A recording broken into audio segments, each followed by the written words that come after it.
What's good? What's good? What's good, fans? Thank you guys for tuning in to the Voice of the Fans podcast. This is week 268 of the Voice of the Fans podcast, and we appreciate you guys for tuning in. So go ahead and give yourself a round of applause as we get the show started just every week like we do. Am I speaking to right now? Cameron. My name Cameron. Cam Buford. I'm a Dolphin fan. This is a big year for Tua to prove that he's a franchise quarterback. I'm more a fan of boxing. Boxing is my main sport. As a competitor, how much does that competitive spirit get in there and say, I want to fight this guy. I want to get some of this guy. Of course, I want to fight all the guys. Of course that. But at the same time, like I keep telling you, it's a business. Talk about that loyalty for a moment. I'm standing there to try to make a change. Give back to the youth, give back to my community and show them that there is hope that you can make it out. Only thing is you just got to be dedicated. You got to keep your head down and stay on this course that you're heading towards. Think about it like this. The promoter pays the fighter. The fighter pays the manager. Okay. So the manager works for the fighter. The fighter works for the promoter. Okay. If you can see, you can believe. So you are lifting weights currently?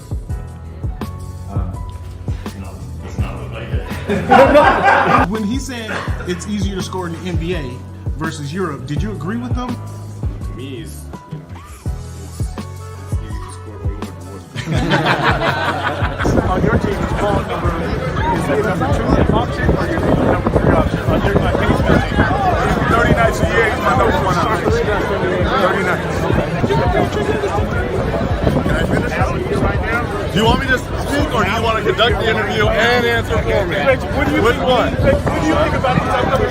Okay. Like I was saying before. Well, every game's a new game, so each one's a different experience, different defense, different players, different game plan. So. Aaron, what has the game of baseball taught you? One of the biggest things is being humble. Can you give a message to the kids to kind of persevere through the false teachings they may be giving? Patience. Okay. Patience. As the show Voice of the Fan Oh my goodness! continues to I'm in evolve, You were adding some spice to it. it is strictly banter back and forth between myself and Cameron Buford. I enjoy all of it. Real ones know what's going on, right? Like you said, it's a different voice, so I think it's a big part of my game. And every time I step on the floor, I just want to represent myself. You play this game and you don't turn to win a championship, then why are you playing for? I'm happy for the Mariners. I'm happy Yeah, for the whole yeah, thing. nobody. Never mind. Go watch the tape.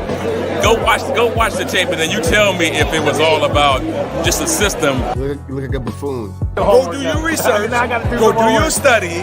I'm not caught up to you guys yet. I do knowing that. surprised at that, Cam. Hey, come here. It's okay. Oh, this guy. That's what's good in sports, man. It's the big Snoop Dogg, man. That's what's good in sports. Hey, man, thanks for making our voice your choice. You know how we do. There's my guy Snoop. You always hate on my guy Snoop. What up, Barry? There's my guy Snoop. Hey, Snoop said he stopped smoke. He gave up smoke, right? He said that a couple weeks ago, and then we find out a week later that it's just an advertisement for what the smokeless fireplace. Now I knew that was something. He had something up, but yeah, that's my guy Snoop. What up, Snoop? West. What's going on, Cleveland? How you doing, man? How was your Thanksgiving holiday? I was great, Cam. Thanks so much for asking. Went out to my uncle's house out in Sun Katie. It was a cool Thanksgiving environment. Right up until about what 3:30 local time when the San Francisco and Brock Purdy came on to that Lumen Field, came out of the tunnel at Lumen Field. You guys were so happy about that, were you? I was not, Cam. Can you give me like one quick brief sec? I'll be right back. So yeah, sorry. fans. Thank you guys again for tuning in to the Voice of the Fans podcast. I get to talking about Brock Purdy, and he don't want to have a discussion no more.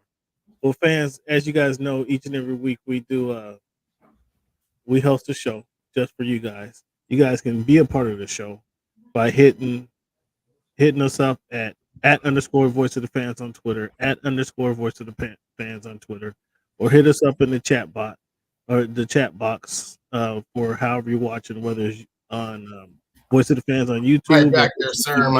My apologies.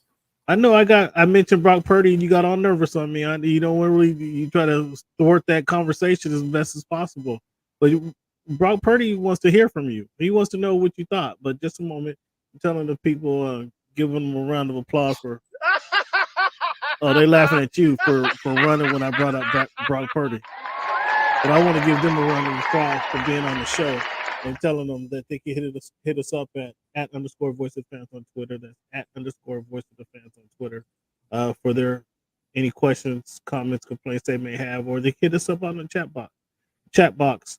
Whether you're watching us on Voice of the Fans on YouTube or HMB Media on YouTube, hit us up. You got any questions? Hit us up in the comment section, and we'll be glad to answer your questions on the show if they're censored, obviously. Fans also hit that subscribe button, hit that like button if you like what you're hearing. And I'd like to know a separate question. You're more than welcome to ask me any questions you like in regards to sports. We'll keep it there for the show. But you're more than welcome to ask me any questions. But I'd like to know from you guys, how are you watching the show? Where are you consuming the show from? Let us know that as we move into this holiday season. It's a little brisk down here in the South, man. It was 29 degrees this morning, so it's a little cold. It's brisk. That's about the best I can describe it. No wind, no rain, just brisk. Yeah, man, that's how it was. My Thanksgiving weekend, man, I got away. I got away this weekend. Actually, took a trip down to the Bayou. I didn't the classic. I didn't know what classic stories for us. At the remnants of the classic, but I didn't know that it was so close. It's 4.5 hours to get there. It's a little over 5 hours to get back from where I'm at here in Bama. I didn't know this is the home of Bo Jackson either. I didn't know where I'm at is the home of Bo Jackson. Didn't know that till just today as well, or excuse me, yesterday. But yeah, had a little trip down to the Bayou. Went through the French Quarters and got some Pat O'Brien's Hurricanes. Got some Fat Tuesdays.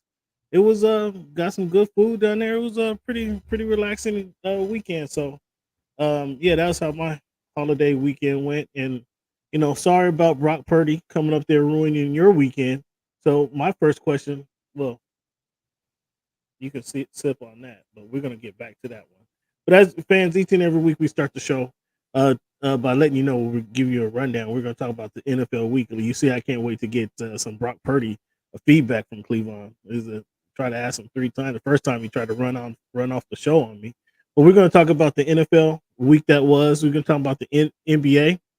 We're going to talk about the Heisman race. Looked like somebody was crying on the sidelines. I don't know if that was because WSU crying in that they just squeaked by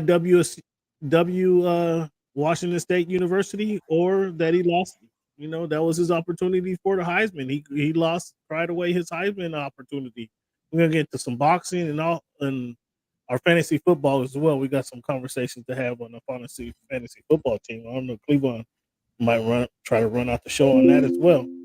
But fans, with it being week 200 November 19, week 268 of the Voice of the Fans podcast, we start our show and have been starting our show for years with the numbers game, Cleveland, with it being November 29. When you think of the number 29, Cleveland, who wore that number best, or who first come to your mind? Cam, for me, it would be the great Eric Dickerson comes to mind first, and I also believe he wore it the best. He wore it better than Rod Carew?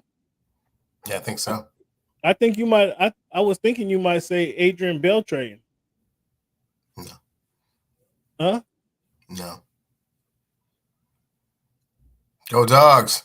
Thank you, Joe. What's up, Joe? Stick around, Joe. I want you to tell me how you really feel. You say go Dogs today, but you might not.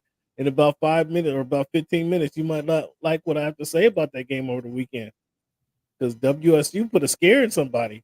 WSU had folks around here nervous. Eric Dickerson, obviously, that's an obvious answer. One of the top 5 greatest running backs ever run the ball in the NFL. When you think of the number 68, Cleveland, who comes to your mind first? Who wore that jersey number the best? You know, Cam, I have to go with one of the members of the Steel Curtain Hall of Fame, L.C. Greenwood. L.C. Greenwood, yes, definitely. One of the guys I was thinking about, Yarver Yager. Didn't he play in Pittsburgh as well? Sure did. I don't remember Albert Pujols wearing number 68. Where did he wear 68 at? Not in I don't remember Pujols wearing 68, but science is telling me that he did wear 68. So Cleveland, looking back at this weekend, who had the most impressive win for you? I thought the Eagles' comeback against the Bills was pretty impressive. That game went back and forth late in the game. I saw everything right up until Jalen Hurts running in the end zone. Shout out Kevin Muwai. Good call, Stevens. I didn't have him on my list. I thought the Eagles had the greatest comeback I seen. I saw everything right up until last I knew the Bills had won the game with their last minute drive. And then Hurts, I found out later that Hurts had equaled them and pushed the game into OT. Equaled and pushed the game into OT. What was the best win of the weekend for you? You know, Cam, that's a close second, but the way that Jacksonville was able to stave off that loss in Houston for the division lead with the game-winning field goal hitting the top of the crossbar and bouncing back out was a good win for them. That was a 50-plus yarder they asked him to kick, wasn't it? 58. Yeah, I mean that was kind of ridiculous. So you thought that was the best weekend? I have the Broncos and the Packers as their better win of the weekend. Well, Broncos keep on winning. The Packers, I mean, Jordan Love got on track apparently against the Chargers, and he came out and had a game in his game. So those were my best wins. The worst loss was the Bills I mentioned. The Saints was they lost to the Atlanta Falcons. That was terrible. And then the Lions losing to the Packers. I mean, got smacked around, backhanded against the Packers. What's your thoughts there? I definitely agree with your assessment with regards to that. I also thought that it was a tough loss for the Chargers, not being able to handle business at home. I also thought it was a bad loss. Okay, I also thought it was a bad loss because I know how you feel about the Chargers now. You made that perfectly clear. But I also thought that the lost the Patriots on the last second field goal to the Giants was rough. Well, they missed the field goal, right? The Patriots missed the tying field goal, if I remember correctly. Right? Correct. Yeah, your guy Belichick is struggling, and has been since Tom Brady left. But that's a conversation for another time. Here we go. I mean, everybody wants to quickly throw dirt on Bill Belichick. Do they realize, Cleveland? I'm just ask you a couple questions. Mm-hmm. Who drafted Tom Brady? Just for the New England Patriots organization drafted Tom Brady. Oh, the New England Patriots organization, as if Bill wasn't pulling the strings there. I probably had some input. Whose call was it? Whose call was it to go with Tom Brady over Drew Bledsoe?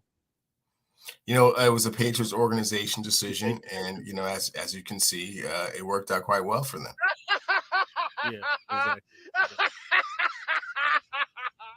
exactly. Stevens, I can't. Niners destroying them. Yes, that's an expected loss. I personally didn't expect you guys to beat the 49ers.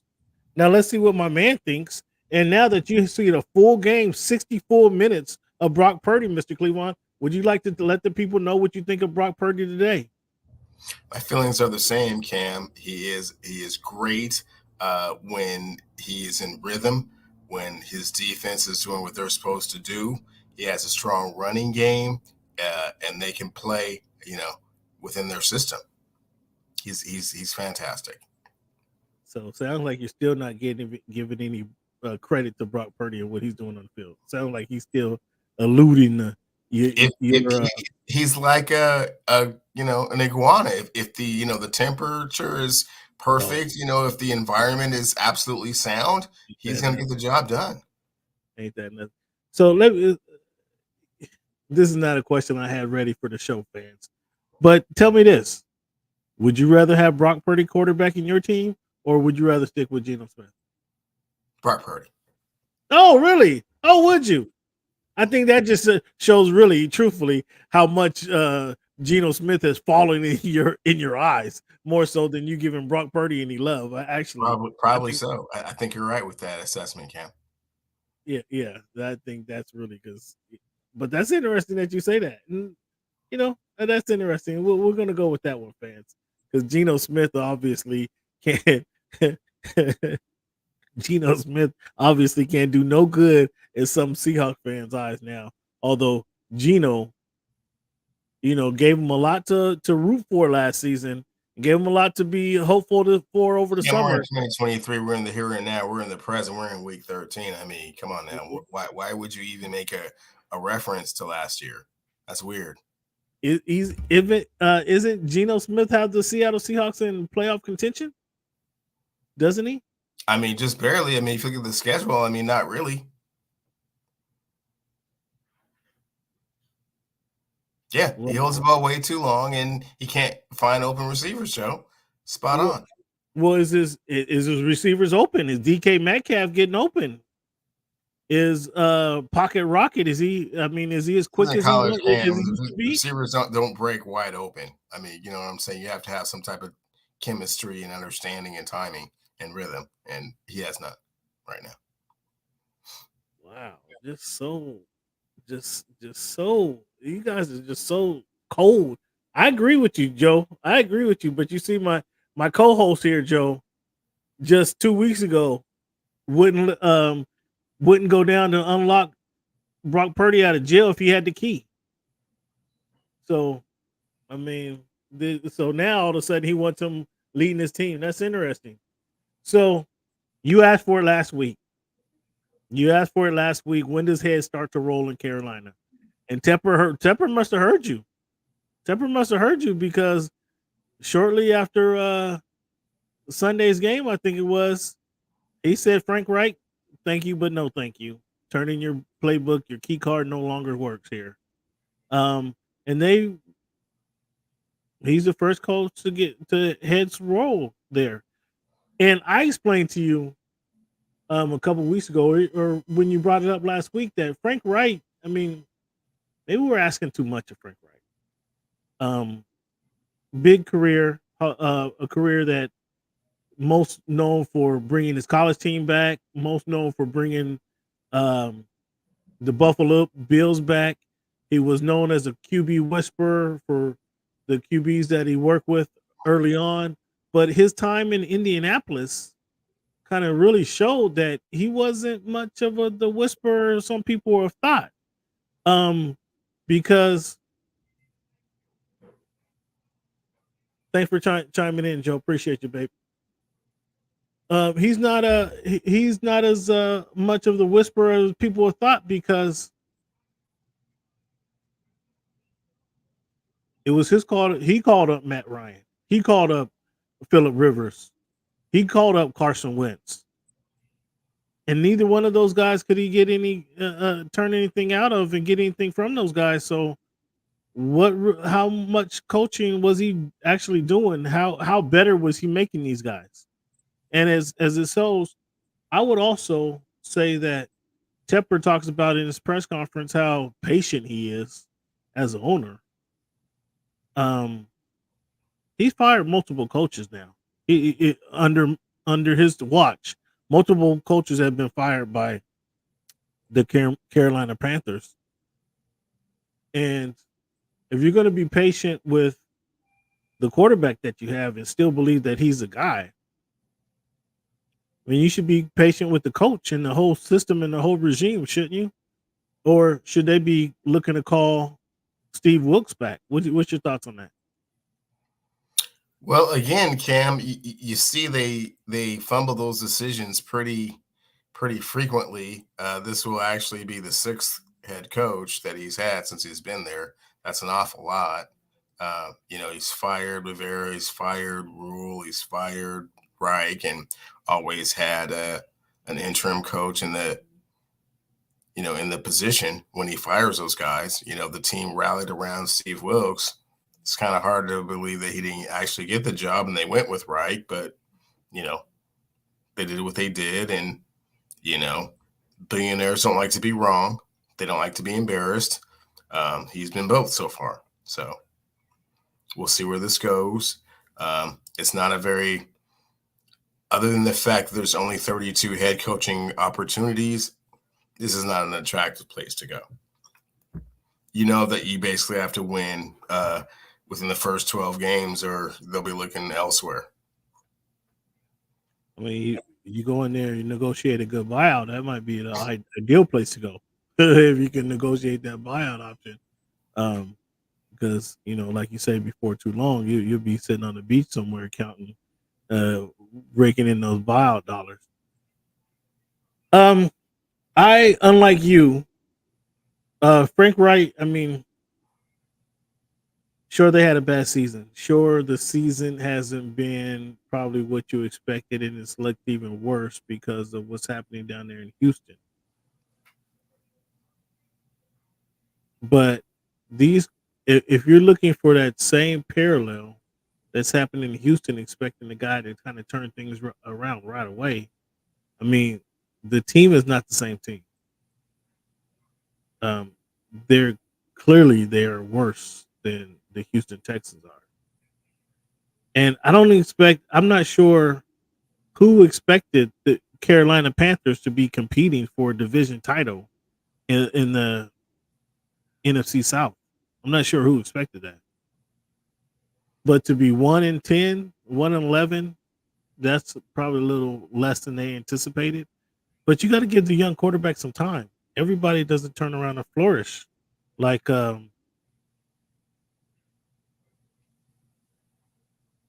guy C.J. Stroud, or the guy Justin Herbert, or the guy in Indianapolis a few years ago, Andrew Luck. Everybody just doesn't.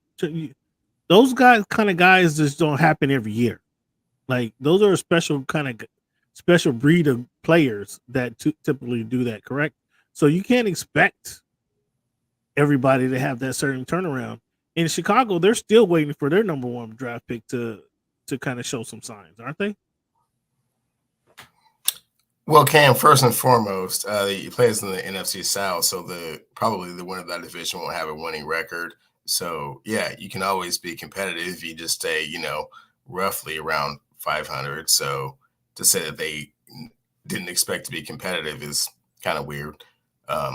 They did. Did you expect the Carolina Panthers to compete for the division? 4-7 is competing in that division. They're 1-10, 1-11. That's not answering my question. I know what competing in the division is. As you mentioned, it's barely around 500. Well, yes. My question was, did you expect the Carolina Panthers to compete for the AFC South Championship? Absolutely. Absolutely. You're not being with the number one pick in the draft and Bryce Young. You're failing to realize, and we brought this up last week, and you didn't really want to acknowledge it. You can't be this far off between the 1 and the 2 pick and keep your job. The team stinks.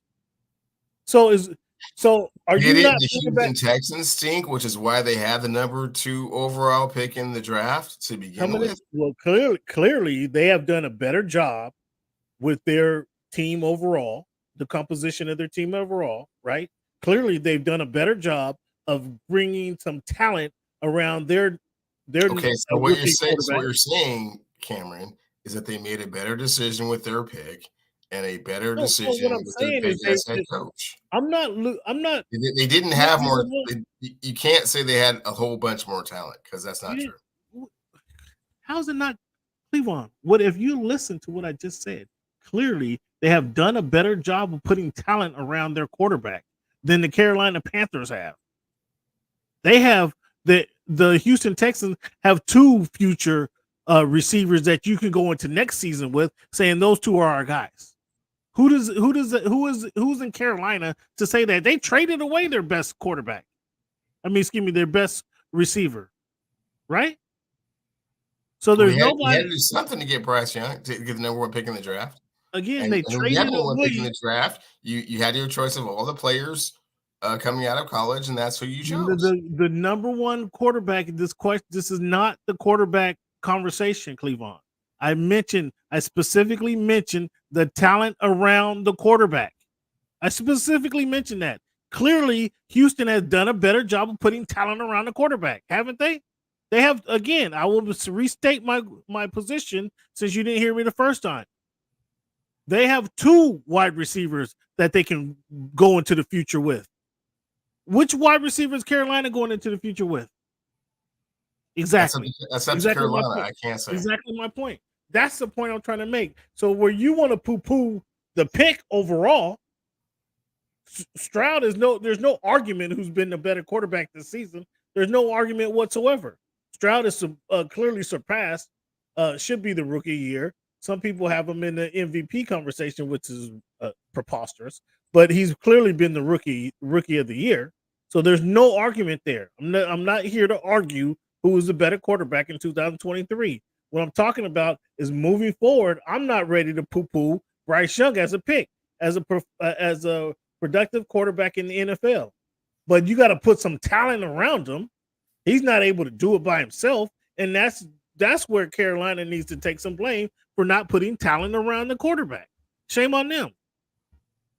And for that, Frank Reich gets the door. Cleveland, touch on the Eagles. Their comeback win against the Bills. Do the Eagles have 9 lives, or are they just that good? 9 lives. It was raining. They had to hit a 59-yard field goal to even get into overtime, and then when they did, Buffalo scored a field goal, and they drove down the field and scored a touchdown. I mean, I haven't seen this team really, although they're please don't bring up, please don't say this. But it really sounded like you're going somewhere. Please don't go there. But continue your statement.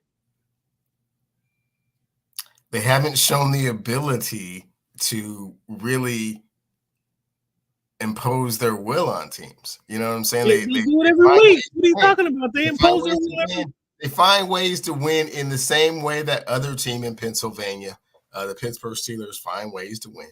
You find ways to win, and that's great. You're not comparing the defending NFC champion. You're not comparing. It might win the NFC again this year, but I'm just saying, so far, I haven't seen that signature game. Are you trying to compare the defending AFC champion with a 500 team, a team that's battling 500 in Pennsylvania on the other side of the state? Well, Steelers are 7-4. Did you get that wrong? No, did you get that wrong when you compared a 10-1 team to a 7-4 team, a team that went to the NFC Championship? What I was saying, Cameron, is that those 2 teams in Pennsylvania find a way to win. Like that was the statement that I was making. We'll discuss that other team in Western Pennsylvania later, if at all. But the Philadelphia Eagles, Cleveland, you said that you haven't seen a signature win. They haven't imposed their will on anybody. That's all they do is impose their will. That's all they do is impose their will on teams, and their will. That tush push is an example of will. Are we not? Is that not accurate? I think if Valdez Scantling catches the ball last week, they lose that game. There's some. I think that if Josh Allen throws the ball to Gabe Davis, who actually should be throwing the ball to, I think they lose that game. So I don't see a whole lot of margin for error with it.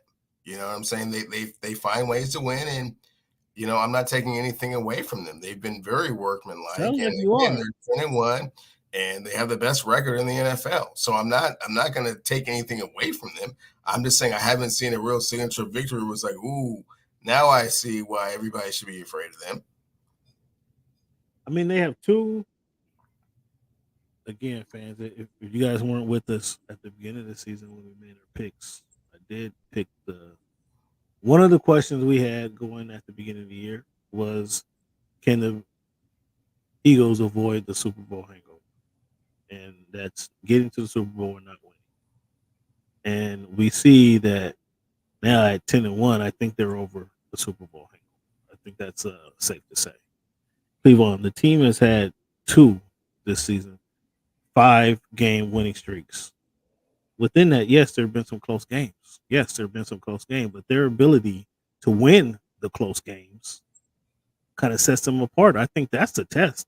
That's more so than bludgeoning somebody 40-0, or routing a team 70 to 10. I think the score was against the Dolphins versus the Broncos.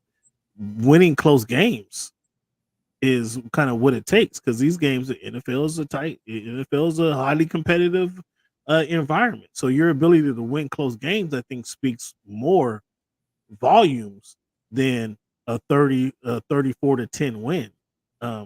Would you agree with that? Well, I don't think you agree with that, but do you understand what I'm saying? No, sure. You bring up a good point, but you fail to really acknowledge what it is that I'm saying. I think that a team that can score 30 points is a problem for them. And I think that a team that can score 30 points and take advantage of their opportunities to score when they have them and don't throw the ball all around like a Josh Allen is going to be a problem for them. I mean, they just beat Josh Allen. Being said, I still think that they're probably the best team in the NFC right now.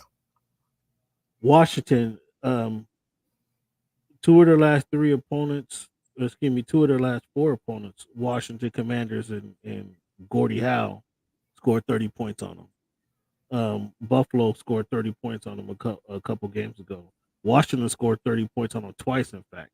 Those are only 3 teams that scored 30 points on them. So when you say a team that scored 30 points on them is they're going to have a problem with, in those 3 games, the Eagles scored 34 points, they scored 38 points, and they scored 37 points.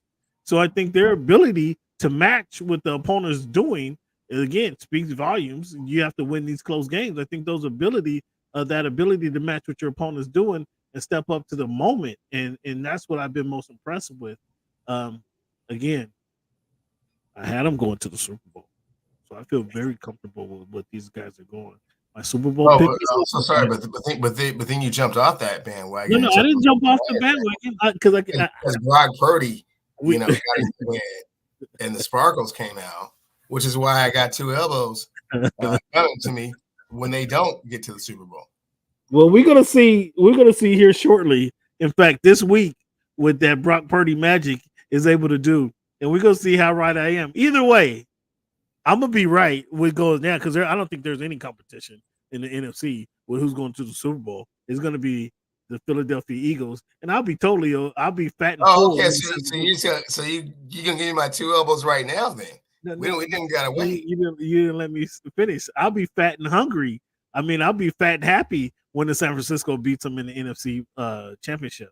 So we'll get there. We'll discuss that a little later with our pick segment. But yeah, the Philadelphia Eagles are impressive. I mean, you say they haven't had a signature game. They haven't really bludgeoned anybody. And I think their test of will has been just matching what these opponents are going. Some good teams. I mean, they beat quality teams this year so far. It is not like they're beating, not like their counterpart in the division has beat some bums. They're beating quality teams to this point. And so we'll see how things shake out. How much on Thanksgiving Day, how much did the Seahawks miss Kenneth Walker? Because Charbonnet, when he had a full time, nobody in front of him, I again was not that impressed. They missed Kenneth Walker quite a bit. I mean, Charbonnet's in his rookie year. He's just getting his feet wet. Now you want to give a rookie some credit. Talk about his rookie year. He's just getting his feet wet. Now you want to talk about it takes time for a rookie. How selective can we be? How selective? Yeah, he's the running back. He gets the ball and just has to go straight and find the hole and do his thing. So How Yeah, much? it was You don't asking a have lot to. for You don't Charbonnet have to read to take on defense. the 49er defense. It's going to be asking a lot for Charbonnet to take on the Dallas Cowboy defense. So, yeah, they missed Kenneth Walker a little bit. Yeah, Just a that's a little real bit. thing. Okay. Just trying to figure out. And has the addition of Frank Walker, has that paid off? Have bringing back Bobby Wagner, has that paid off? What's Frank Clark, not so Frank much. Clark, Bobby okay, Wagner, leadership. absolutely. Yeah, quite a bit of leadership, and he's playing a tremendous middle linebacker. Okay, and are you at the beginning of the season you were questioning their defensive back rotation? How do you feel about this 10 weeks into the season, 11 weeks into the season? It's still a question mark. Didn't like Reek Woolen getting benched. Don't like the way certain things play out. Jamal Adams is in and out of the lineup. Well, that's going to be my next question. How do you feel his return? Has his return been beneficial to this? Yeah. I mean, Jamal Adams is bipolar. I mean, he'll either come up and make an incredible hit, like, wow, love to see that every play. And then, he'll just get spun around like a top and get lost in coverage and, throw his body into, some melee he shouldn't throw his body into and, separate his shoulder and be out for 6 weeks. So would you trade him if you could? I would trade Jamal Adams if I could, but how can you trade Jamal Adams at this point? I mean, again, he was one of those top rookies. So Russell has the Broncos on a roll. I think Russell's deserving of apology right now from you, sir, because you was bashing him pretty tough. I know you called Sierra. I know you could try to make the back channel phone call, but I think on live on air, I think you deserve an apology. You deserve to apologize to Russell for your bashing of Russell. No, we talked about it. Like I said, we straightened things out, and I expressed my feelings. We're cool. We're good. So share your thoughts with the fans. I mean, share that conversation with the fans, because the fans haven't heard you apologize to them. Well, sure. Basically, what I said was I'm glad that he's in an environment and situation where that's a little bit more structured, and that they're calling, a certain percentage of plays that are effective for him, and they're just running with that as opposed to kind of letting him dictate everything that's going on. And they've been a better team for it ever since they made that decision. So at 6-5 right now, they're second in the West there, in the AFC West, that is. Just out of the playoff rush. They're actually tied with Houston.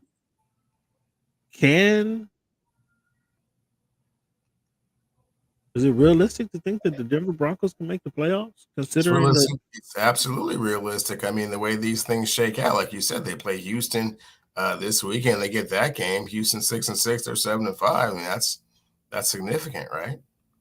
And they hold a tiebreaker. Yeah, Buffalo don't look like they're going to make it. Cincinnati doesn't look like they're going to make it. We never anticipated the Raiders making it. The Chargers aren't going to make it. Tennessee isn't going to make it. I think Tennessee was in the playoffs last year, if my memory serves me correctly.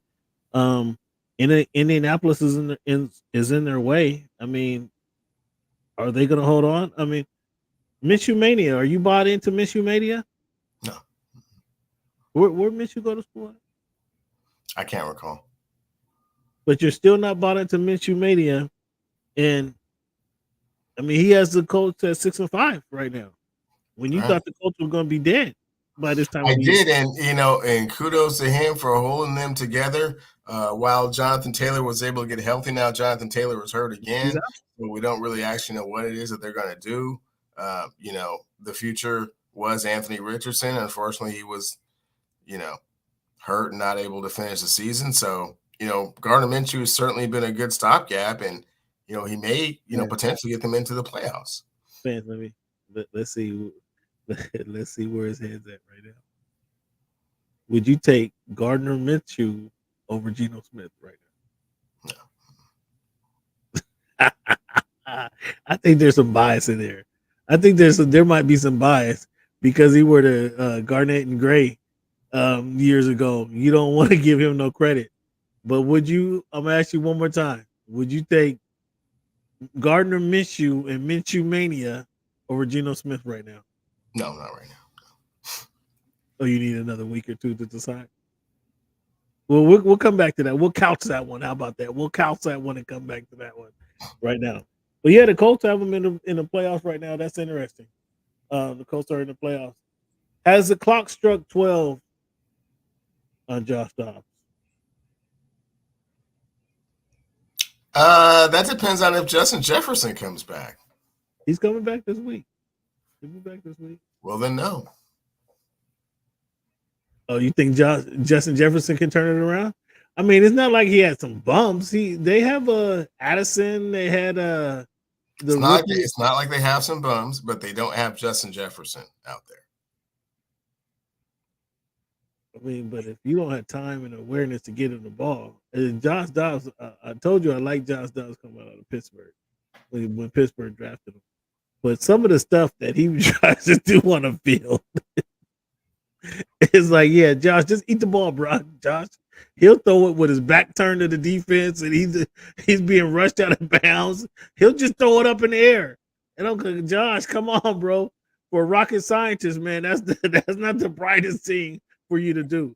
And that's some of that is just surprising to me. What he tries to do in game action. My guy, Tyreek Hill, the cheetah. Did you hear what he had to say? No, enlighten me. The cheetah says this Dolphins team is better than the Chiefs team that won the Super Bowl, that he won the Super Bowl with. Did that give you any hope, or should I have any more confidence in my team going to the Super Bowl with that assertion from Mr. Tyreek, the cheetah Hill? No, this team is certainly faster. It's certainly got more explosive players at the skill positions. But we already know what, Miami's issue is going to be going forward. We'll see if they can overcome that, but they don't, they don't have, they're not going to have home. Well, maybe they have home field, we'll see. That's going to be an integral part of it. They're going to win. They're winning their division. Like, you don't want to give them credit. You had them not making the playoffs. They're going to win their division. You have to be shocked by that. No, I changed the not making the playoff thing a long time ago, Cam. Come on now. They're going to be in it. I'm a Miami Dolphins supporter, but I just, I see it with realistic lenses on. So I already know. I already know how this show ends, and so do you. You just don't want to admit it. Well, I'm not predicting Super Bowl, but how does this show end? Help me out. They're not a physical team, and they're going to get they're going to have to play a physical team, or they're going to get into an environment that's not ideal. Who's physical? Buffalo. They got Buffalo coming to Miami. Who's physical in the AFC East? Baltimore? You think they're going to run? Jacksonville's physical. I am real sure Baltimore is physical. I think Houston's pretty physical. There are some physical teams in the AFC. Houston's not going to be in the mix. They're not. Baltimore's not physical enough for you? Houston. I said Houston. Oh, okay. It's not going Jacksonville not physical enough for you. Jacksonville, that other team. Pittsburgh not physical enough for you? Pittsburgh won't be in there. Pittsburgh won't be in the playoffs? Pittsburgh won't be in Miami's way. How do you know? Have you done the playoff seeding already? Pittsburgh and Kenny Pickett. Come on, who Mike Tomlin has again more wide receivers. TJ Watt and Patrick Peterson and what's that other guy? That safety guy's name? Minka Fitzpatrick. The defense can only do so much. You need to score points. They can do enough to slow down that offense. And those guys are, they're pretty. They're, they are talented. They are athletic. He called my Miami Dolphins pretty boys right now. That's what he just said. That's what he just called my boy. Okay. So that means they got to show you how tough they can be. All right, let me get the word to Tua Tagovailoa, because Tua's he's healthy. I don't know if you noticed this or not. There's no injury issues. Hey Cam, yeah. There's no injury you issues. gotta stop the conversation when you start talking about Tua and his health. He's healthy. What can I say? Cut it out, man. What can I say? I'm not even gonna jump down that rabbit hole with you. Nope. There's been no issues. Not the way you have talked about Tua Tagovailoa since he came out. And he's proving me wrong. I'm not gonna entertain even 20 seconds this year. A conversation about you telling me about Tua Tagovailoa being healthy. Let me say this before I move on. Nope. Yeah, I gotta get Eric back on the show. Eric predicted 15 wins. He predicted 15 games. I'm sorry. Yes. He predicted 15 games for Tua this year, right? And what did I tell him when he said that? What did I tell him? When he said that, I told him immediately, Eric, if he plays 15 games this year, the 2 games he takes off, that's because we're in rest situation. We're in rest mode. I told you that at the beginning of the season, did I not? Did I not tell Eric that at the beginning of the season? Man, Cam. Oh, now you went to talking about injuries and health. No. So okay. So you're gonna make me go to the tape. I'll hear no such thing. You're gonna make me go to the tape because I said but it's been years of you talking about Tua and how frail he is. Fragile. And he proved me wrong this season. This season he has proven me wrong. Last season, not so hot. But what did you say? It's 2023. Why are we even talking about last year? That's last year. So this season, he's proving me wrong. I'm with it. I can admit when I'm wrong. I can admit that. Go Tua. Go Tua. Tua. It's Tua time, baby. Go Tua. That's good. Man. It's a shame. Do you expect Rodgers to play this season? No.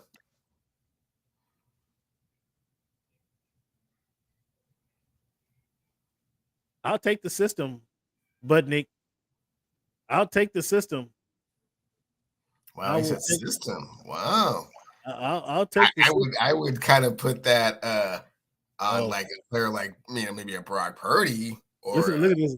Look at this one. Or Jalen Hurts. Look at this, Budnick. Come on, dog. Ooh, wow. Budnick, come on. He said Justin Fields could do the same. That's a Budnick. Bit of a stretch, but okay. A bit of a stretch, Budnick. I don't know where you calling from, Budnick. Where you tuning in from? Let us know. With that last comment, I would have bought you saying the two was a system. I could buy that one. But back to the Aaron Rodgers thing. The reason that I'm saying that Aaron Rodgers is not going to play this season is because the poor quarterback play is not going to have the Jets in the position to be in playoff contention, which is why he's not coming back. I think I had that at the beginning of the season, did I not? No. How you have it at the beginning of the season? I did not tell you that the Jets would not make the playoffs, Cleveland. Do I have to go to the tape on that too? Oh, right. Do I have to go to the tape on that one too, Cleveland? No, you don't. You did say that. Okay. It was out of spite.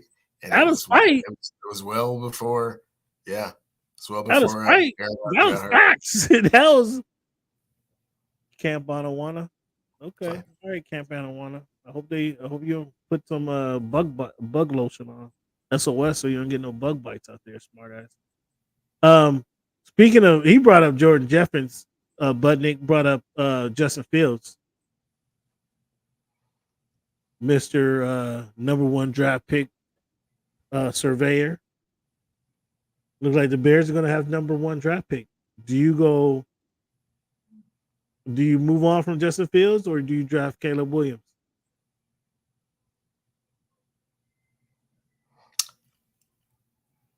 You keep Justin Fields. You trade the pick. What? Yeah. What? That's not where I expected you to go with this one. You keeping Justin Fields? You've seen enough for him to pay? You're going to be paying him $40 million next year or within 2 years. You see enough from Justin Fields to pay him $40 million? I've seen enough to say I don't know if Caleb Williams is going to turn this team around. and given the right situation and circumstances. Okay, Green Bay in the house. Thanks for tuning in. Okay, Green Bay, what's up? What exactly? Excuse me, Cleveland. What exactly do you agree with them on, Chubbs? You seen enough from that he can do some things. I mean, if he has like you're saying, if they put some talent around him and they have the right system, I think he can be a serviceable NFL quarterback. I'm not quite really 100% convinced that Caleb is going to step in and wave a magic wand and change all that. And I think that with the number 1 pick in the draft, especially in this draft, because remember last draft, it was Bryce Young and CJ. And there was question marks about both of them. There are no question marks about Caleb. Some team is going to come up with the Monte Cristo wheelbarrow full of picks to get that number 1 pick. And you'll do the same thing. You do the same thing last year. So the number 1 pick. It sounds like you're saying move down. It sounds like you're saying this, but then you also get the number 1 pick next year, and it's the number 1 pick. Cleveland, I would trade it.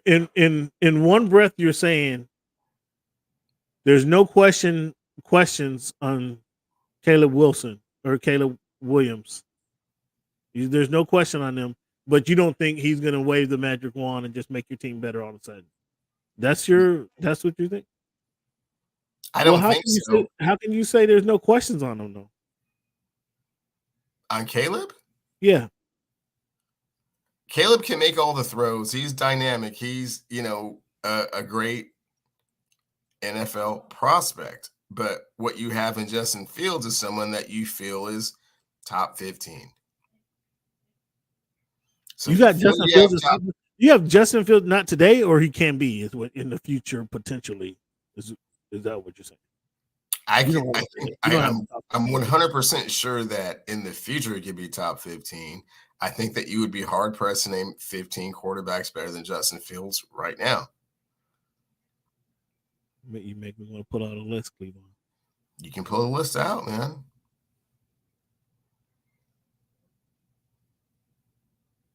So you would rather take you think the wheelbarrow picks are going to be better for the Bears than trading Justin Fields, getting a couple picks, and taking Caleb Williams? You're going to get so many more picks for the number 1 pick in the draft this year than you would for trading Justin Fields. That why wouldn't you keep Justin Fields? Because we're 3 years into this experiment and he hasn't really shown that he's a passing quarterback. He's had some flashes of brilliance. No one ever said that he was a passing quarterback. No, they said the same thing about Lamar Jackson. Look at him now. Are you comparing Justin Fields to Lamar Jackson? I think Justin Fields throws a better ball than Lamar Jackson did 3 years ago, for sure. All right, Chubbs. No quarterback in Chicago will ever be good. They just want to try and replicate the 85 Bears team. It's been a long time since 85 though. And they're going to keep trying. A wheelbarrow picks will be a wheelbarrow bus for the Bears. Wow. I don't know. That's a tough question. I personally don't think that high of. Would you rather have 3 number 1s for your number 1 pick this year, or 2 number 2s and a 1?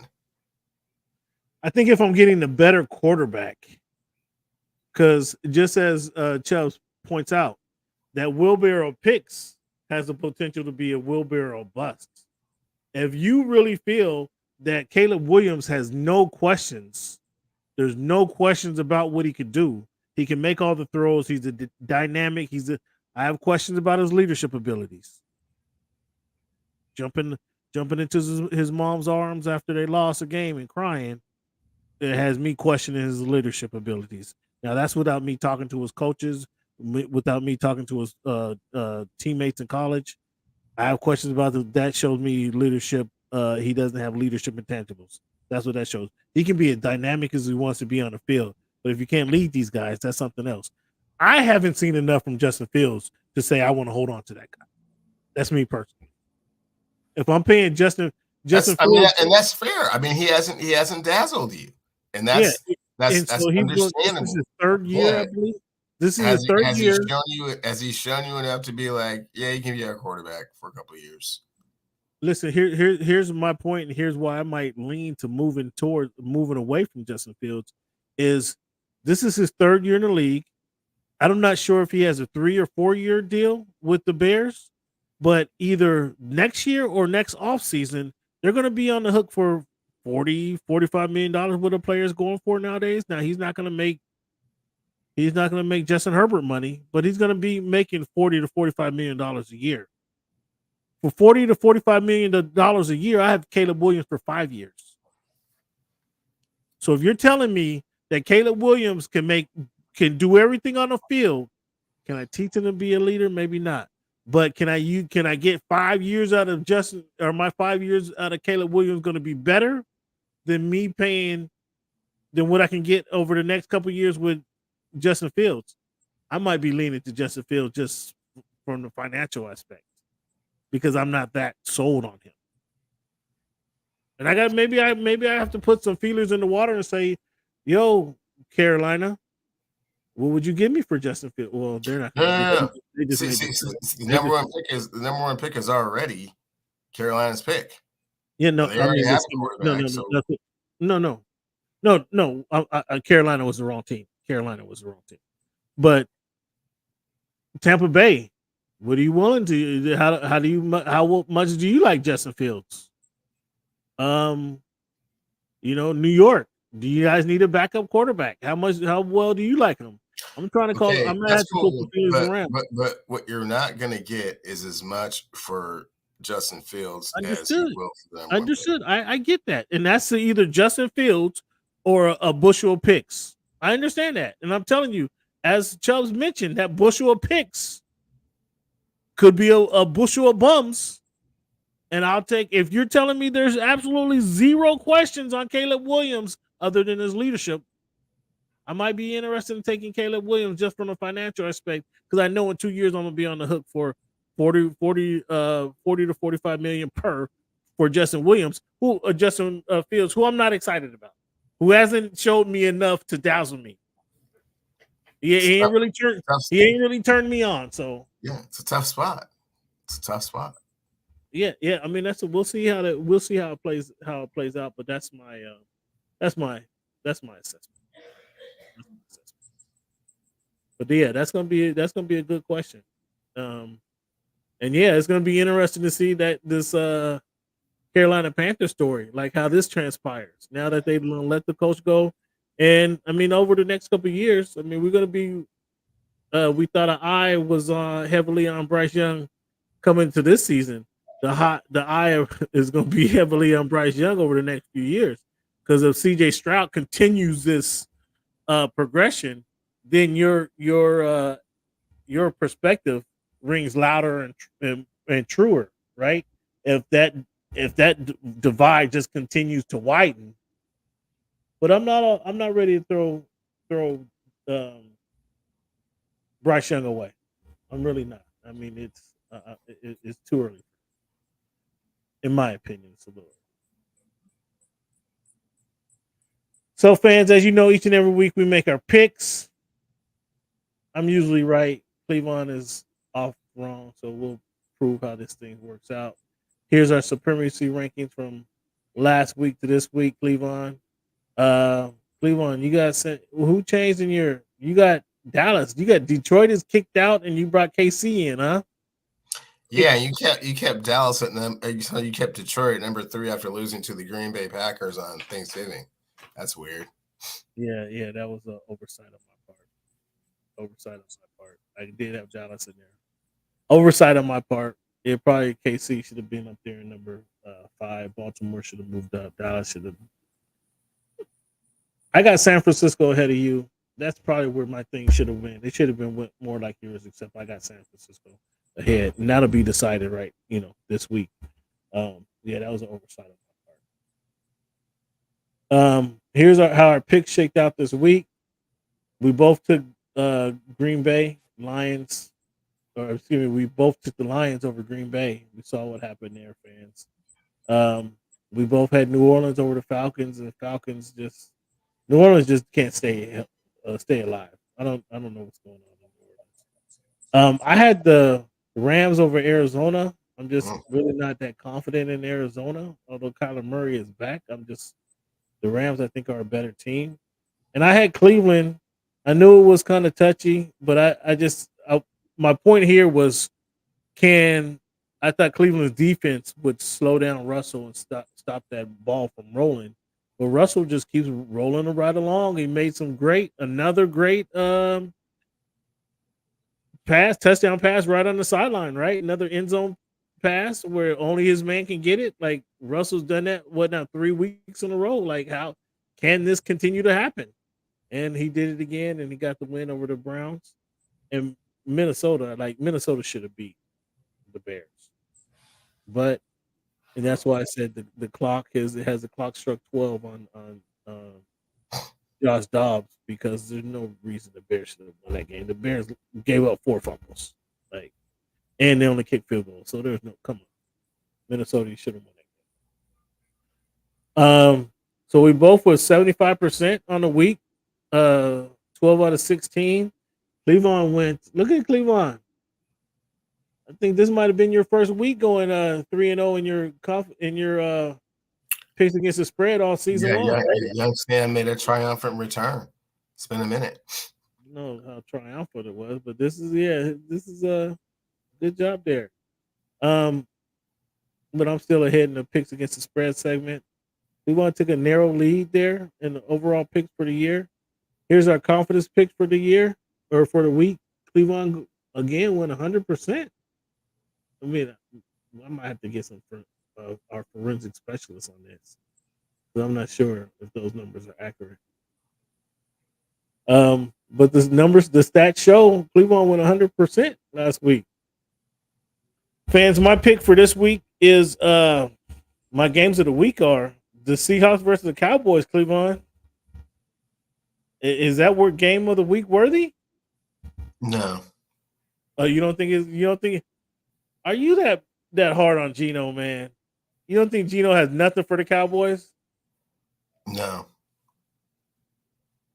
So Pete Carroll, who's the quarterback coach over there? They can't do nothing to get Geno right? No. Wow. You're just down on Geno. Man, you guys see it here. You're just down on Geno. I mean, I don't know if Geno came and slapped you with $1,000 right there. Would you have anything good to say about Geno then? No.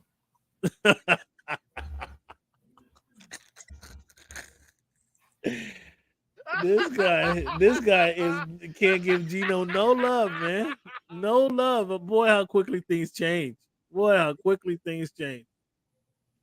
Jacksonville Jaguars versus Tennessee, or the Houston Texans. Unsuspected game of the week. That was last week. Who Jaguar got this week? I'm sorry. Jaguars got the Bengals coming to town this week.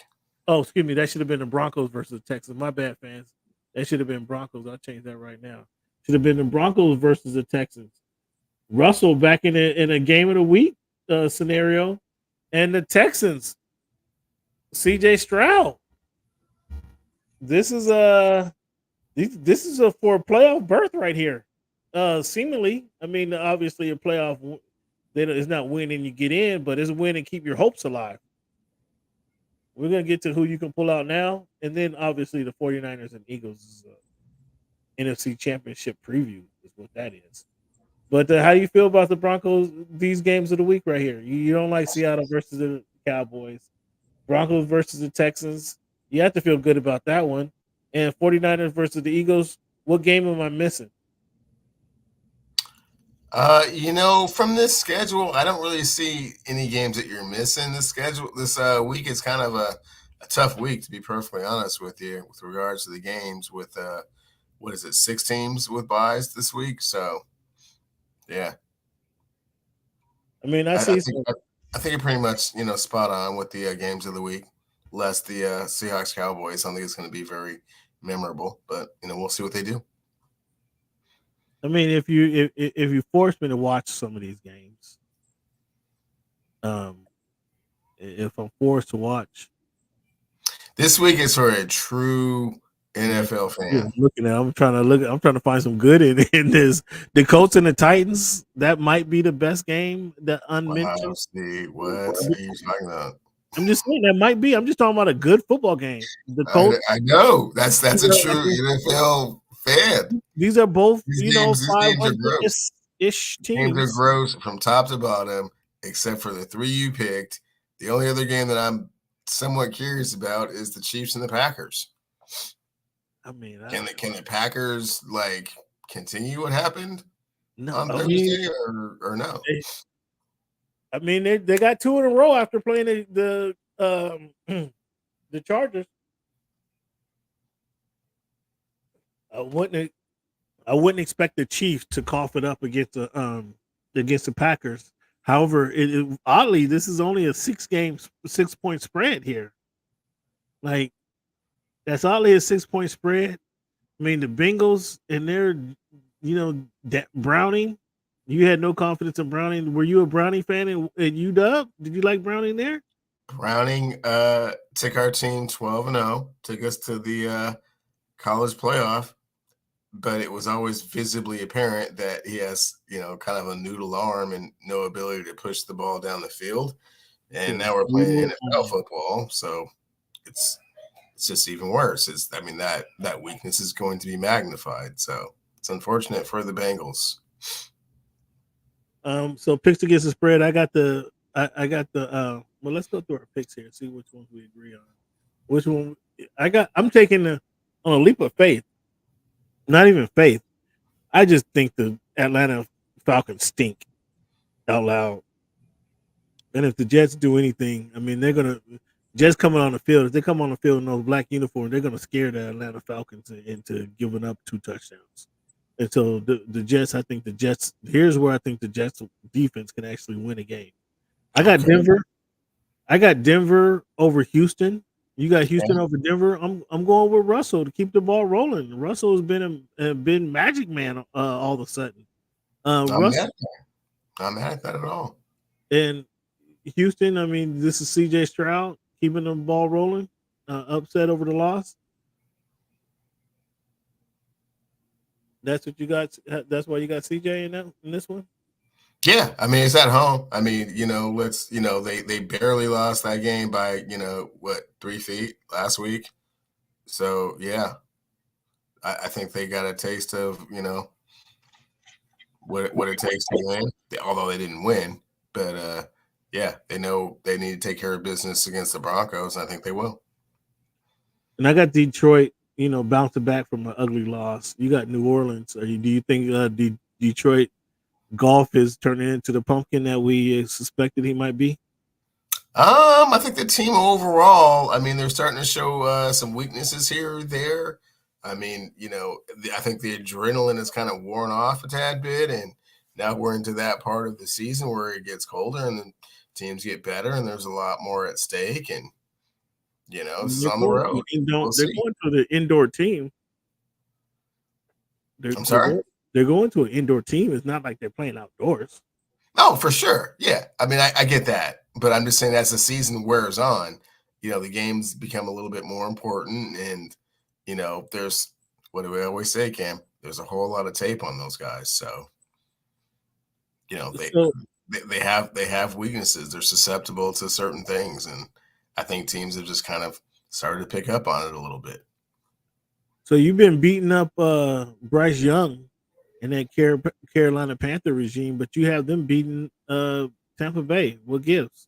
Yeah, well, that coaching change. A new voice in the room, and Jim Caldwell is a true quarterback whisperer. So I think he's gonna do some positive things with Bryce Young, and they have a chance. I mean, clearly it's going out there on a limb as an upset. They only won 1 game this season, so but the Bucks haven't really shown me a whole lot to this point. So I don't think they show much since starting out 3-1, they're 1-6 since then. So I got Cleveland over the Rams. Just counting on their defense. I know they don't have a quarterback, but I'm counting on their defense to kind of do some things over the Rams, who not really scary to me. But you going with Stafford, huh? Yeah, I thought it was real impressive the way with Kyren Williams coming back, they just kind of put their foot on the gas and just kind of steamroll the Cardinals. Now again, it is the Cardinals. Maybe I'm putting a little bit too much credence into that, but they look good to me. Yeah, it was the Cardinals. I got Denver picks to get the spread. I got Denver, Philly, and KC. You got Jacksonville, Dallas, and Philly. You have zero faith in Geno Smith. I see. Zero. Can you go less than zero? Are you less than zero? I am less than zero at this point. Yes. Wow, man, so harsh. I mean, what Geno do to you? Can't find open receivers, throws the ball around and holds the football too long. Well, it's not like he has a running game. What do you expect the man to do? He don't have no running game. The DK Metcalf can't get open, or DK Metcalf. Ask you this question: is DK Metcalf the Draymond Green of the NFL? He can't get open. He complains about the ref on there. No, because he's actually a number one diva receiver. Draymond is a role player. So I mean, clearly, does he let his emotions get the best of him, and does it become a distraction? Absolutely. But no, man, he's our number one receiver. So he can't have that Draymond comparison, other than he lets his emotions get the best of him. From that perspective, yes. All right, picks against the spread. I'm going with the Chargers. I'm giving the Chargers a point right here. I'm confident the Chargers can get a W, get off the snide here. Brandon Staley keeps his job another week. Dallas, Miami, KC, and Jacksonville. So you see that we have all the same games, just in different order, right? So yeah, I see that. So okay, so I've had to change the way I make my picks. I'll let you guys in on those. Let you guys in on the little secret. Cleveland is in charge of this chart, this spreadsheet. So when I see this spreadsheet to make my picks, what I now have to do is immediately black out Cleveland's picks so I don't let them taint my decision. So I figured out a way how to black out Cleveland's picks, go ahead and insert my picks, and then it's like a unveiling. But fans, somehow it's the same picks. It just so happens. Just in a different order. That just happened to be. That's just coincidental, even though he blacked out my picks. That is truly 100% coincidental. Okay. See, it's 100% coincidental. Wow. The only difference, fans, is he has KC at 4. I have KC at 1. He has the Chargers at 1. I have them at 2. 3 and 4 flip-flopped. I mean, what you want me to do? Come on, man. Well, you think I'm picking?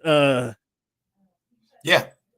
You're trying to act like my picks don't have any influence on your picks, but clearly they don't. I'm telling you. So I have block out the. I'll show you guys how I do it. Actually, can I do it from the screen? I can do it from the screen. Actually, go here and I go black out. Well, let's see, because the font is different. It doesn't really actually work. Yeah, I see. Fans, he doesn't really actually do that. After all that pontificating, because the font because the font is different. It works different in the Google on the Excel. Oh, word for real. It was. Believe me, fans. I'm not taking this dude's picks. Believe me, his picks have no influence on my picks. And just so we can go back and look, fancy again. I keep records of this stuff, man. Just so we can go back and look. Do you guys see the biplanes anywhere in my playoff predictions? This is our 2023 playoff predictions. The Jets in July, fans. injury. We did this in July. This is August. This is in August. But you don't see anywhere. Do you see the Jets in my? And let's look over here. Oh, the Jets win in the East. How did that look? How's that looking right now? Well, fans, the 2 of the 4 picks that I have both lost their starting quarterbacks. Man, just throwing that out there. Yeah, shit happens, right? It does. Shit happens, right? That's why picks that happen in July don't necessarily have that much relevance in December. Well, they actually do. Do they? And just so let's look. I don't think we did this. Have we did this? Because you had the Bills winning the division. That's clearly not going to happen, right? Yeah. But I had the Dolphins. Yeah, the Chargers in the playoffs. That's clearly not going to happen either, right? Or the Bengals. That's clearly not going to happen. And they're not going to win the division. That's clearly not going to happen. So are the Steelers making the playoffs? Yeah. They are? You think so? Yeah. I'm not so sure about that. So let's look at the top stories of the year.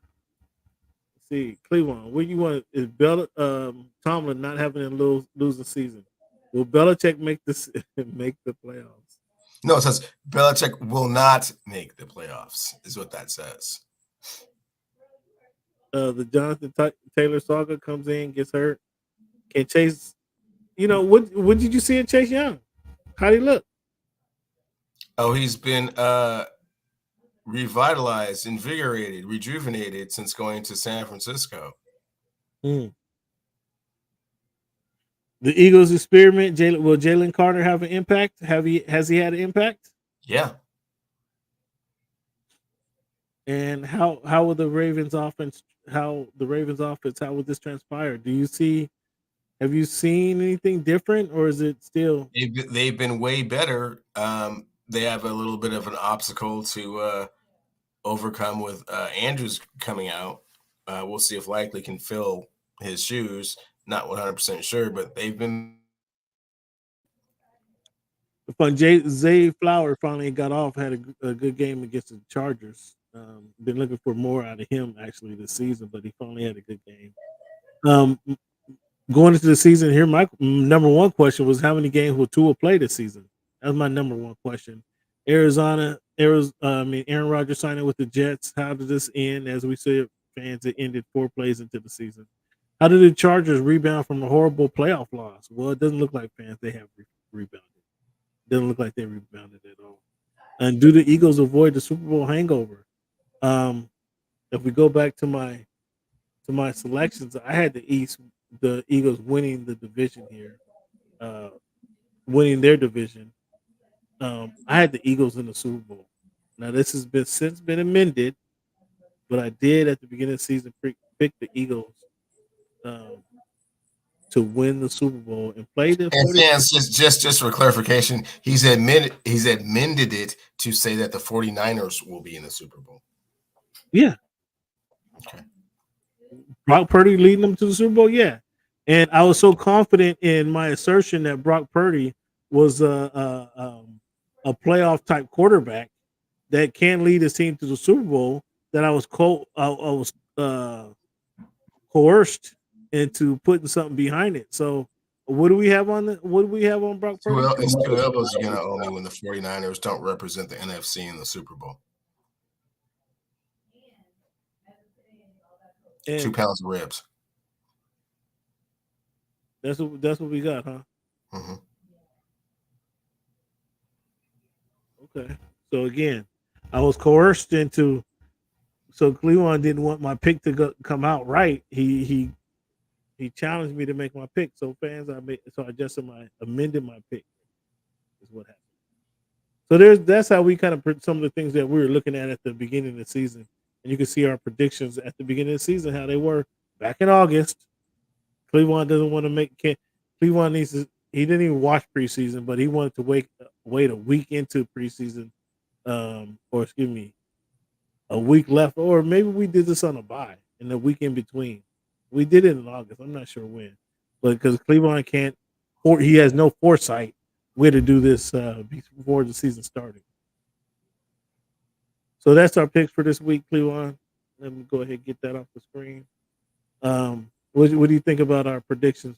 Of course, you think you were spot on, right? No, I like him. I mean, I see where the errors in my judgment were. No Joe Burrow, no Aaron Rodgers. It's going to look different. Josh Allen and the Buffalo Bills, decimated by injuries on the defensive side of the ball, and have never really looked that solid. And even when they do, they can't finish. So that's not a thing. I picked New Orleans. Someone's got to win that division, right? Or did I pick the Falcons? You picked New Orleans. Someone's got to win that division, right? You had the Packers in the playoffs. Wow. I mean, still it didn't look so crazy. Probably won't happen, but not completely out of the realm of possibility. So, as the season wears on, things happen. So, moving into the NBA, Cleveland. It's still too soon, Cleveland, for fans. It's still too soon for Cleveland to have opinions on where players are and what's going on with specific teams, because we don't pay attention to NBA standings till when, Cleveland? After Christmas. You only got this excuse for another few weeks. So, but speaking of excuses, somebody else making excuses already. What do you think LeBron James means when he says changes need to be made? Oh, he's basically talking about the health of his team, Cam. He said the team has to get healthier. There's not a whole lot of decisions, roster wise that can really be made other, than perhaps trading for Zach LaVine. We'll see if that happens. Of course we got the big number 0 coming next year from Boston. So probably just have to hang tight and wait for that one. The big number 0. What? You think Tatum want to play in Los Angeles? That's word on the street, yeah. Or are you talking about Porzingis? No, JT. Word on the street. No, you talking about Zach LaVine from Chicago. From what I'm hearing is the Lakers peeking over and looking at Chicago's roster. They're looking more at DeMar DeRozan and trying to get Caruso back, see if they can remend that relationship. What do you think about that? I think that also works as well. DeMar, coming home, Los Angeles is one of those places where players like to come home. It's pretty evident. Look at the Clippers over there. Everybody wants to come home. So, I'm not opposed to that either. Southern California is it's a nice place to live, Cleveland. If I may say so. Oh man, don't shed a tear out of you, man. Where's the handkerchief at? I can't reach out to you. If I may say so myself. I can't reach out to you, Playboy. Won't reach that far. Yeah, man. Speaking of that other team in Los Angeles, the Clippers. The Clippers stars lose to the Nuggets without their stars. Was this a worse look on the players or the coaching staff? No, I mean, Cam, as we said, it's going to take 35, 40 games for those guys to get their chemistry, get, an understanding of where each other wants the ball, where they're supposed to be, et cetera, et cetera. So it's going to be some growing pains, and then we'll see how it all shakes out when the playoffs start. If they make the playoffs. Right now, they're not in the playoffs. Well, we got a lot of seasons to play, so obviously they're not in that pre. Sure. Right now, they're not in the playoffs. So. But we don't talk about standing, so I don't know why you brought that up. Oh man, he was throwing on the heat on me, fans. but now when it comes to the Clippers, he wants to wait till January to reassess. Understandable. Can the Timberwolves sustain their winning pace right now? They're in top 4 in the West right now. I think 12-4. Not sustainable. Can the Magic sustain their pace at 12-5, tied for Philly in the 4th in the East? 3rd in the East, actually. No, not sustainable. Who were we talking about? Who were we talking to? And they laughed me off the screen when I said the Magic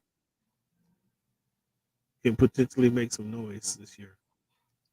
Who were we? Who was I believe it was me and Tyler laughing you off the screen. Because I said the Magic can make the Magic and the Rockets. You threw both of those guys in there. Yeah. I mean, the Rockets, they beat your boys by 30. A long time ago. That was weeks ago. I mean, it wasn't that long ago. The season only not even a month old. It was weeks ago. Don't matter.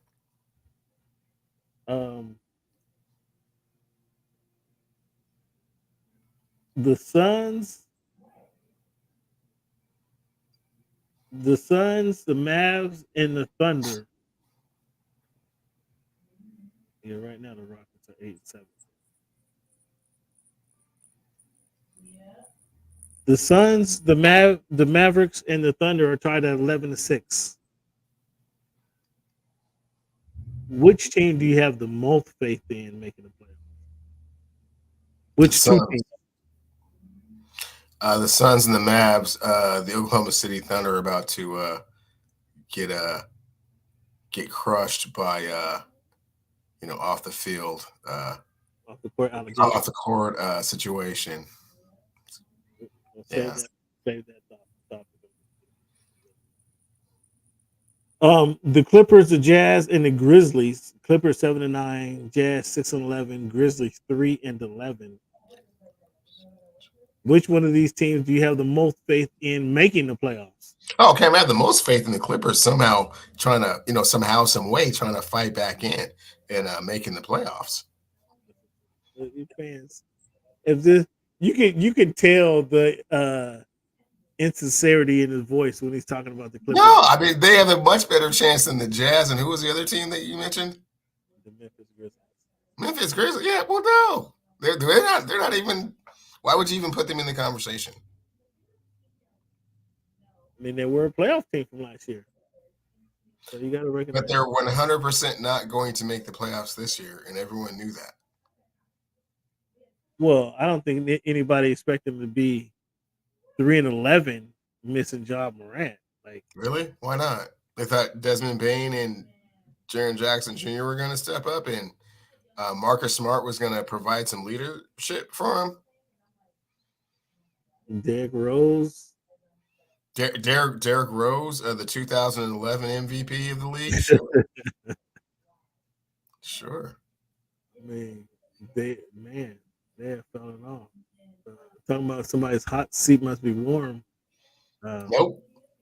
You can't warm up a seat when your number one player is running around there flashing guns at everybody. It's not the coach's fault. I mean, Taylor Jenkins, you got to reel this dude in somehow, right? No, that's not the coach's job. It's not the coach's job to bring in someone that makes $200 million. That's not the coach's job. Okay. Not even remotely. What's the coach's job then? To provide an atmosphere where those players can flourish and be the best players that they can be. And when you guys out and about around town, nope, wielding guns and beating up teenagers, nope, that's not him. Not on the coach, not even a little bit. Wow. I mean, for some reason, if this was happening with the Seattle Seahawks, I mean, you would find Pete Carroll some kind of responsible at some point. No, head coaches lose that responsibility after they leave college and go to the pros. That's no longer their responsibility to do that kind of stuff. They're not father figures. They're not mentors. They're not, hey, guys, do what I tell you to do when I tell you to do it. That's not even remotely the same thing. You're still holding on to this players don't need. Are you still holding on to this players don't need mentors type idea? A deal? Yeah, I am. Shamefully. Okay. Did the play? So okay. Be honest, Cleveland. The fans know what you think of the playing tournament. They know what a farce you try to make this thing, and you try to make of this farce, I should say. Did the playing tournament get your attention and get you to watch any more games? Are you talking about the in-season tournament or the playing tournament? This in-season tournament. Oh. Well, I mean, now it's in the quarter, so it's a little bit more exciting. No. The question was, did the playing tournament and these fancy jerseys and these corny courts, did they get you to tune in and watch any more NBA basketball? Not so far, no. Okay. So, but you got excited last night when some teams could win and they win their win. Yeah, now we're in the quarters. Now it's starting to get to be meaningful games for the tournament. Yeah.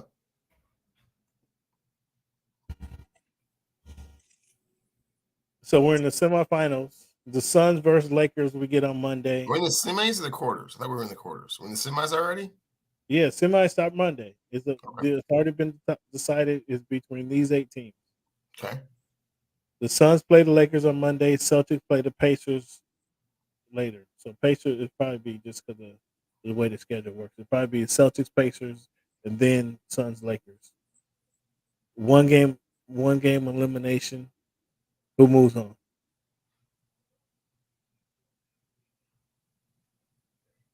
Oh, so it's just like that. Just the winner of the Suns, Lakers against the winner of the Celtics, Pacers. Oh, well, yeah. Then yeah, I'm hyped. Let's see what's up. Who moves on? Who moves on?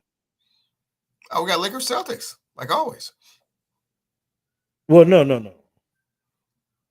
So that's on Monday. Then the Pelicans and the Kings play on Tuesday, and the Knicks and Bucks play on Tuesday. Oh, so that's what I was asking. So and then the finals. So and then there's the semifinals, and then the winner of the Suns Lakers will play the winner of the Pelicans Kings in Vegas. The winner of the Celtics Pacers will play the winner of the Bucks or the Knicks versus Bucks in Vegas, and then that winning there'll be whoever wins those matchups will be competing. Okay, well the Bucks beat the Knicks, the Pelicans, depending on CJ McCollum's health, beat the Kings. If CJ you still don't have no damn faith in the Kings. What's that? You see? You still don't have any faith in the Kings. You didn't see what the Kings did to your boy Steph Curry and the crew last night. Malik Monk, who the Lakers dissed. No, he left. We didn't diss him. He decided that he was too cool to hang out with LeBron and them. Hang out with the King. It's weird. I mean, you better wake your eyes up against the Kings. But yeah, your boy is playing, and this is the thing. There's not like you can't say for the last 3 weeks these teams have been on a roll, right? Because I just asked you, LeBron just said a couple nights ago that something has drastically got to change with this team. Okay, so but my question to you is CJ McCollum playing or no? No, I don't think CJ is on the. Okay, then I think your Sacramento Kings have a chance to win that game. If CJ was playing, I would say no. Yeah, I don't think CJ has been cleared to play. Okay. I don't think CJ has been cleared to play. So, but you answered the question. You haven't turned in to watch any more basketball because of this damn tournament. And again, it's not like we could say the Lakers have been on a streak this last 3 weeks. The Suns have been killing it the last 3 weeks. They've been playing basketball for a month now, and it's been like they're picking select games to say, okay, these have been the best teams to move on. This needs to be the whole month of November Like this tournament needs to be the whole month of November, and then they whittle it down to the final 16, the Sweet 16, the final 8, the final 4, and then have the final 4 go to Vegas or something like that, something to that effect. They can't just play random games, random tournament games, and expect the fans to be into it. I don't think that works. I think that it needs to be a consistent 3 week. This is our 3 week tournament. Everybody competes in, and all these for 3 weeks they're in a tournament action. It can't be tonight's a tournament game, tomorrow's not a tournament game, to Saturday's not a tournament game, and Sunday is a tournament game. It can't be that BS. It needs to be 3 solid weeks. So if it takes, you give them 3 weeks to round into shape and then put the tournament on, that's what you need to do, Adam Silver. It just cannot be random games selected, because now it looks like the teams are winning. The Kings have I think the Kings won 4 games. They went 4-1 in this tournament, quote unquote. So they're going into a tournament with a 4-1. The Lakers are 4-0. Like, that doesn't make any sense. How do you have a tournament 5 weeks into the season and there's 5 games? The team goes in there with a 4-1 record. That doesn't make any sense. It needs to be the whole week of the 3 weeks in November, and then you have the first, whittle it down. I just came up with the Sweet 16, Elite 8, and Final 4. Just popped in my head, but that's what they need to do for the first 3 weeks of November. Maybe that'll garner some more attention. I don't know. That makes some sense. Make it a a fluid tournament. Yeah, it needs to be all tournament action, and not some games are tournament action, some aren't. It needs to be all tournament action. Cleavon, you mentioned a couple stories off that's been off the court issues, but before we get to that, did you see Kyrie against who did they play last night? Jeez, I'm having a brain fart. But the play Kyrie made where he jumped on one side of the backboard under the defenders and laid it in on the other side of the backboard. Did you happen to see that highlight? I did not see that highlight. It was reminiscent of Jordan when he jumped through the New Jersey Nets at the time, and Derek Coleman, where you know what I'm talking about, right? Yeah. We jumped through him on one side, on the left side of the hoop, and then finish off the glass on the other side of the hoop. It was very reminiscent of that. But Kyrie is 6'1". Kyrie is 6'1", so it looked a little different. And obviously he had some English on the ball. Who finishes better? I mean, it's always been an argument who have the better handles. Kyrie, Curry, Isaiah. Always been an argument who has the better handles. But who finished around the rim better than Kyrie? Like, there hasn't been many guards that finish like Kyrie around the hoop. I help me out. Where am I wrong? Like, he has to be the best to do that. I mean, maybe Allen Iverson. He might give a little bit of, Kyrie much sweeter around the hoop than Iverson. Much sweeter. Perhaps Iverson was just more fearless in going, at the basket, but actual finishing around the hoop. That might be Kyrie. Yeah, left hand, right hand, oopsie, upsie, up and down, oopsie daisies. This Kyrie is so nasty around the rim. Like, I don't. Oof. I probably should have had that play pulled up for you. But I don't think there's been many players finishing at the rim better than Kyrie. It's been incredible. That dude, the way the dude finishes at the rim has been just unreal over his career. Let me see.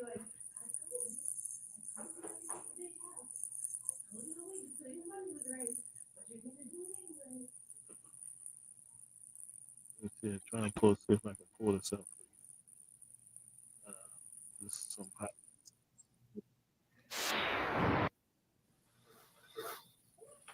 But yeah, it was rather impressive, man.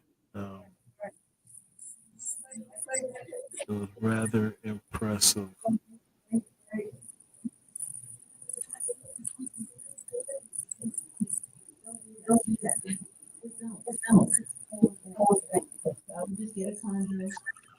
I can't get to it.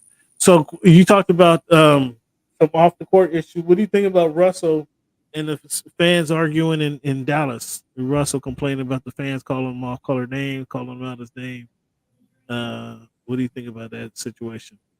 Oh, well, yeah, Russ is sensitive. You know, he's been sensitive for quite some time, ever since he's left Oklahoma City, where everyone wasn't, worshiping him. You know, and now he's on the back end of his career and on the, coming off the bench and whatnot. Yeah, I can see how that could get under his skin pretty easy.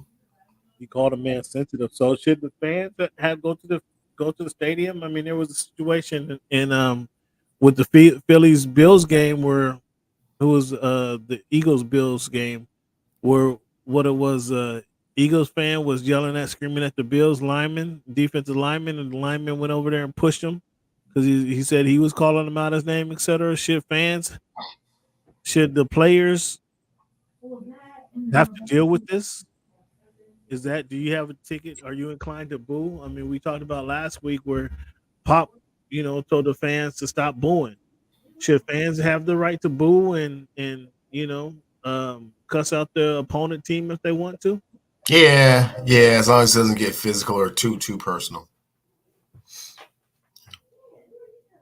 Because that's what made Cameron Crazies, so wild. And you remember the heckler they had in Washington D.C. Dude was doing that guy.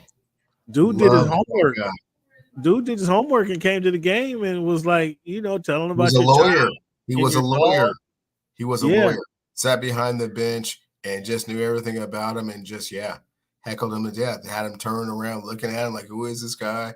Yeah, all after game. Love it. So you have no problem with the fans just getting at the players, huh? Yeah, I mean, there are instances where it goes too far, when they were in Portland talking about, Mad Max's, dead infant child. I mean, that's okay. Yeah, you're way over the line, dude. Like what are you talking about? Like, or someone's mom dying of cancer, you're laughing about it, yeah, you're way over the line. But if you're just like I'm just talking about you and your clothes and you're dating a Kardashian and Robin Ficker. Yeah, exactly. Exactly him. That's soak that up, man. You good with that, Bootzilla? You're all good with Robin Ficker getting after you? Is there a situation where they can go too far? Like, I don't. You think Russell, or do you think Russell is being too sensitive in this situation? Russ is being too sensitive, man. Way too sensitive, and especially in 2024, man. I mean, the level of what people are going to do and say in all kinds of genres and medias is just, outrageous. It's off the chain. So something you have to deal with, homie. For sure. Talking about having to deal with something. How did the Thunder handle the situation with Josh Giddey? They try and get ahead of it, but I think they've already done that. They say he's gonna play until further notice. Yeah, but they already know. I think they already know it's coming down. Yeah, he said Russ is being too sensitive. Yeah, it's all the time. It's all the time with Russ. Yeah, it's been a few more than usual. 1 or 2 incidents. His ears have gotten far more sensitive since the triple doubles have come way down. So. But the Giddey situation, man. So Giddey's 21 today. Mm-hmm. And this happened 2 years ago in 2021. He was 19. Okay. And the girl was 17. Like, what are we talking about? Like, there was a 2-year difference. We're talking about 2023 rules, man. the guy is what do you want to call him? It's not. It's a Gen Zer, right? They're Gen Z. Like he's a TikToker himself, so he meets a girl on TikTok. I mean, and she's underage. Yeah, it's illegal. I mean, take me to jail. Because I was a year out of high school. My main girl. Man, we're not talking about 91, man. My main girl was. I don't want to hear your 91 story, man.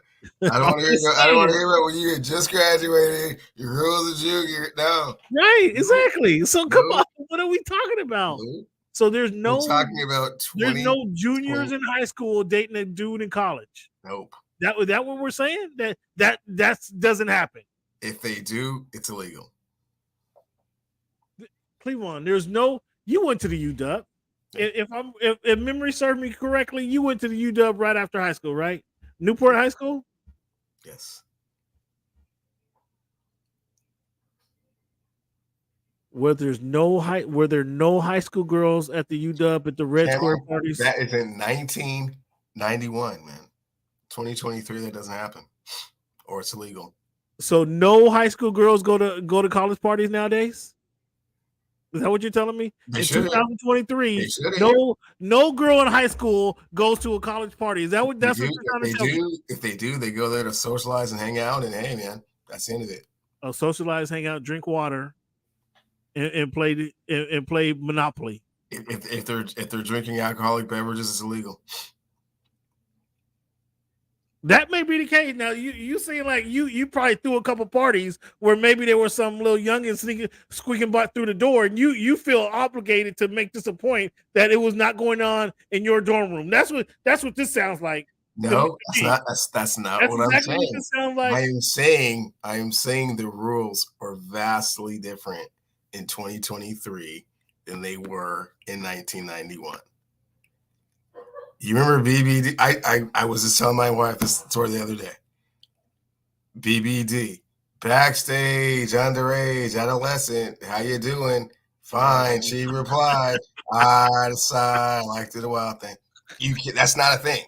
That is not a thing in 2023. So sorry. Straight up.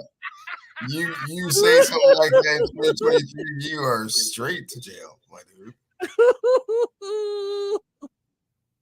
That was a good one.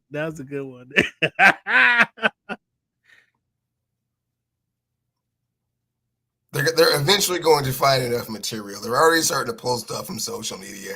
They're running frantic, but there's too much stuff out there. And as I've said many times, all they have to want to do is want to know bad enough, and then they'll just find out.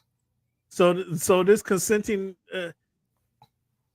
you can't. No, parents are already backtracking. Parents are like trying to get out of it too. The parents are the ones that said like, "Oh man, this is horrible. What was he doing to my daughter?" Nothing like that. But that's not the point. It's 2023. It's a professional athlete. That person was not 18 years old. In the story. So he's going to be underground in Oklahoma City for. They don't even care in Oklahoma City, so he won't be underground in Oklahoma City. But yeah, he will be in trouble over this. Certain parts of the country obviously feel differently about it than other parts of the country. So I don't think that Oklahoma City is one of those places where they're just going to be throwing him under the bus. But at the same time, the legal process is the legal process. And I believe the girl's from Huntington Beach, right? From California? Yeah, that's what they say. That's what they say. That's where the Huntington Beach police is starting a process. How bad do they want to know? And now they want to know really bad. So it's maybe the NBA doesn't want to know really bad, but the authorities clearly. Everyone else is dragging their feet except for the people that want to know really bad, but they want to know really bad. And there's enough out there that eventually this is all going to come to light, and that dude is going to be in trouble. So does he make it to the All-Star break? Yeah, on the team. I think so. So you think he might play the season? This might be a off-season story.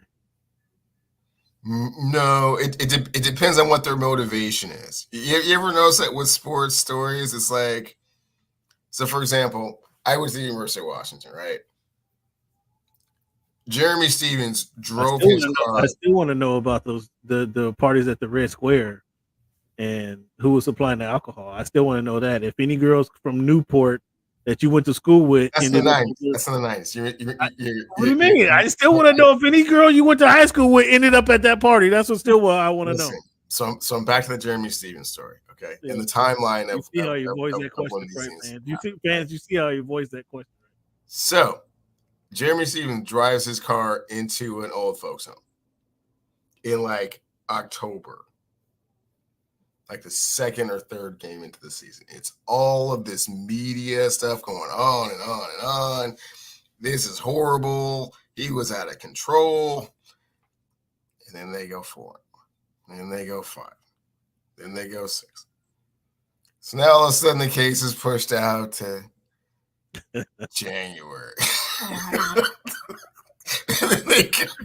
All of a sudden, not so important. All of a sudden, it's like March. So they get to the bowl game and they realize he's, about to be a number one, first or second round pick. And all of a sudden, that case is like next year.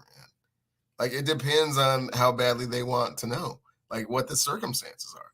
If, OKC is, vying for a playoff spot and you're still trying to do this, you're going to slow it down a little bit. Unless they just find something crazy and they just decide to pounce on it, but that's up to them. Depends on how badly they want to know. Yeah, this is going to be interesting to see how this plays out. All right, do we need a break, man, or you want to speed through the show?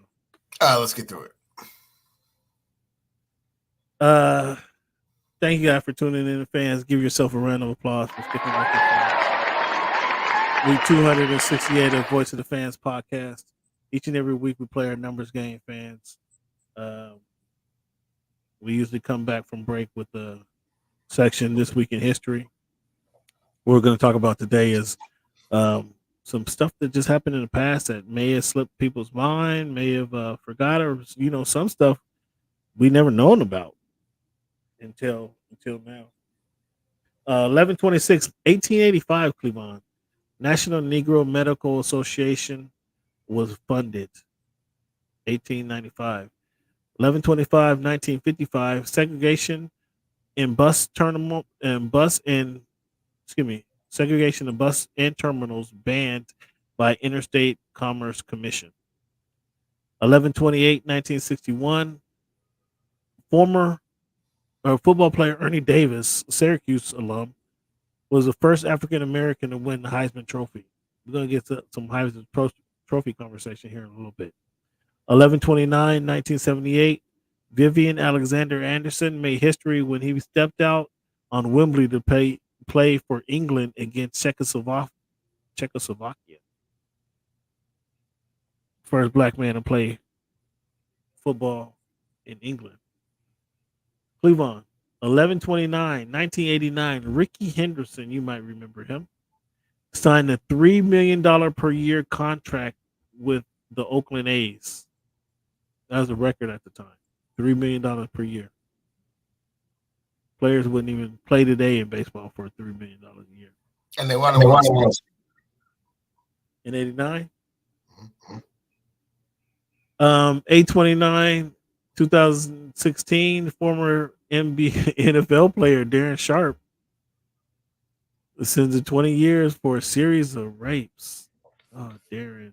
And that was a Bill Cosby type situation. So Darren Sharp. But 11/29, the Roofies. I couldn't think of it. It was the Roofies.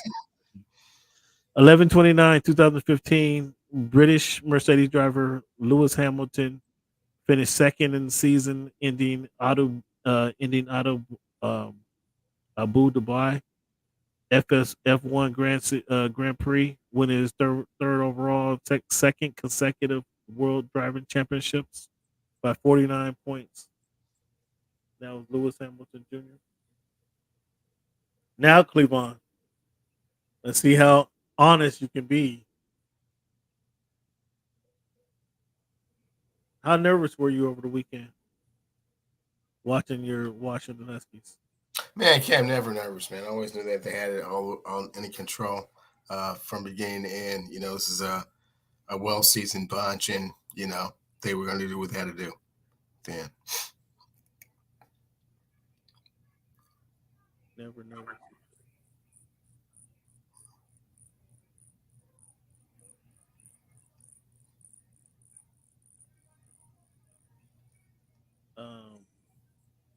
Your guy Penix. Talk to me about what you think of Penix today. Honestly, Cam, I think that he's struggling with some type of injury. He was not particularly accurate that game. At first, you know, for the first half, I was like, maybe he's just a little hyped up, you know, like, you know, none of the throws looked sharp, or, you know, looked a lot like Jake Locker. Just everything was just like a fastball. Like, where are you throwing it? Why are you throwing it like that? And it never really got a lot better over the course of the game, other than he has Rome Odunze to throw to. So, you know, for the last 2 weeks. What are you talking about? What's that? I said over the course of the last couple of weeks, it never really got better. No, I mean, Saturday looked particularly bad. I mean, you know, there were some drops by Polk and, you know, some miscues here and there, but the thing that made the team explosive initially was that they had a whole lot of receivers that you had to deal with. But if you just have one, I mean, they're kind of, I don't want to say average, but I mean, they're susceptible to losses. And, you know, I joke when I say I wasn't at all nervous. I was extremely nervous the entire game because they never pulled away from Wazoo. Wazoo's not a great team. Thank you for admitting that. Yeah. And, you know, I got to the point, I was like, am I going to have to watch Wazoo in the hopes and dreams of a perfect season in the Pac-12? And it was a realistic possibility up until the field goal at the end of the game when, you know, the field goal kicker had missed 3 of his last 4, clutched up and hit one. That was great. But they have some work to do to beat Oregon for sure. I mean, they handed Oregon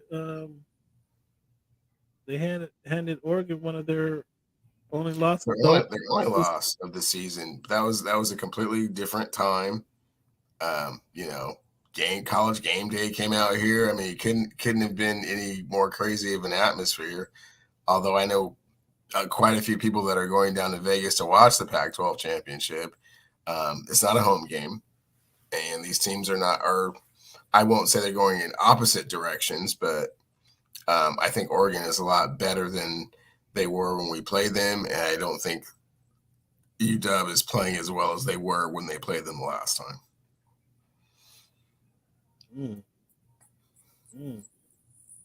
You're totally down on the boys, huh? Not down on them. I'm just being realistic. I mean, if they can get the offense back to where it was when they played them the last time, then it's a completely different story. But like I'm saying, there's been a lot of drops. Penix hasn't looked himself the last couple of weeks, and you know, I tried to attribute it to nerves last game. I hope it was just that, because, you know, Friday is going to determine whether they go to the college football playoffs or not, most likely. I don't think they get in with a loss.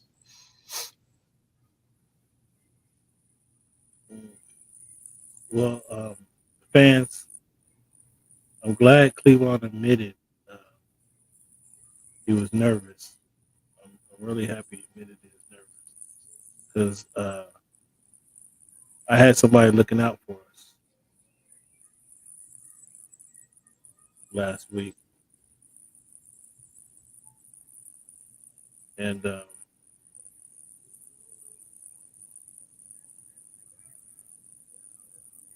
going to show you the image I got. I'm going to show you guys. I'll show you guys how the image I got that said my guy was a little nervous over there about what was happening.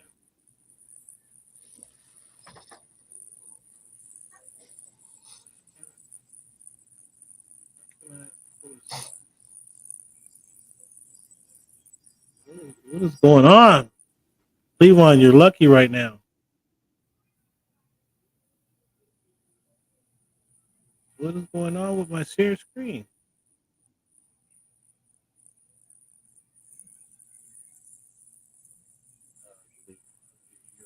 Oh my goodness.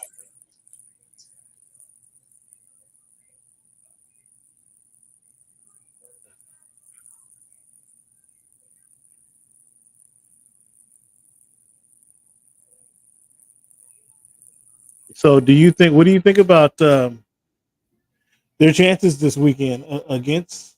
What do you think their chances are against Oregon? I think they have a great chance if they can reestablish their offensive game. I think their defense is quite a bit better than it was the last time that we played Oregon, all the way across the board. But the offense has not kept pace. So if we can hang on to the ball, get some special teams plays, we're playing better defense. So it just is a matter of if they can get the offense back to where it was last time we played them. We have more confidence than this. That's not even during the game. That's after the game. Oh, that's relief. Oh, that was relief? You laying on the floor? That's relief. Yeah. That's after he made the field goal. This is how you show your elation and your confidence in your guy. I was overcome with joy from the fact that I was not going to have to hear from any Wazoo fans because I had obviously been talking to thousands of them.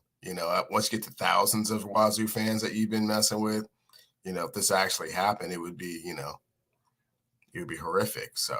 Oh, so this is why you wouldn't take my take my calls? Yeah, no, I'm superstitious, Cam. I don't take calls during Apple Cup games from people that don't understand what the Apple Cup's about. What do you mean don't understand what the Apple Cup is about? Yeah, you're not a part of it. You make fun of it. You think it's like a joke. You don't understand the seriousness and the severity of had the Huskies lost that game. I mean, it looked like it looked like I don't know. This don't look like a sign of relief to me, fans. What do you guys? That's relief. That is relief after the game. After he made the kick, I crumpled down on the ground. In relief that I was not going to have to listen to a whole bunch of Wazoo fans talking all crazy. Is that what that was? Okay. That's what that was. That was after the field goal. Now, there are some other pictures during the game where I'm concerned, irritated for sure. But no, that was after the game. Like I just thank goodness I don't have to hear all that, man. Thank goodness the Cougs didn't ruin the first perfect season in Pac-12 history. Oh, that would have been the first perfect season? No, we completed the first perfect season in Pac-12 history.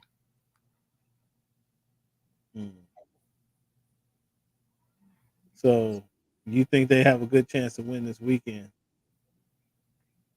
On Friday, a very legitimate chance. I mean, I know that right now Oregon's favored by 9.5, which is by 9.5.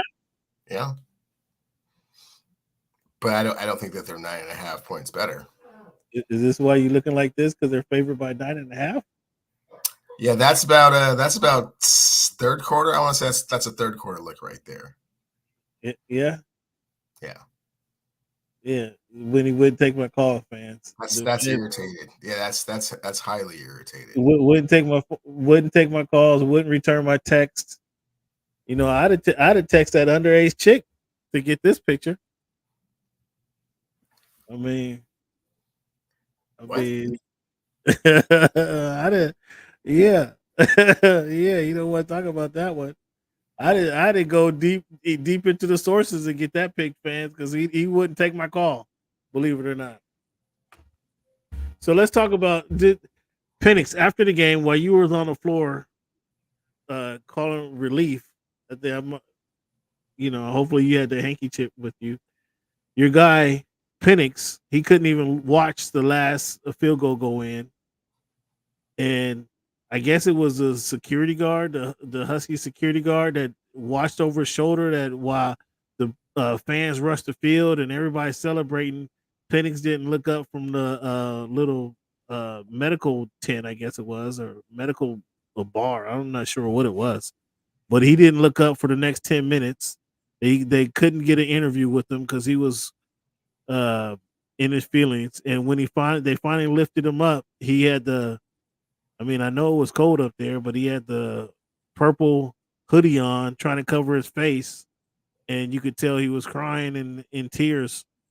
Cleveland, was he in tears because he just lost the Heisman Trophy? Was he in tears because he was shamed about his performance? Was he in tears because they just barely won the Apple Cup? What was going on with my man? Did you see that image, or you was in your own tears down there? I saw when he couldn't look at the field goal, Cam. I didn't see all the other stuff that you're referring to.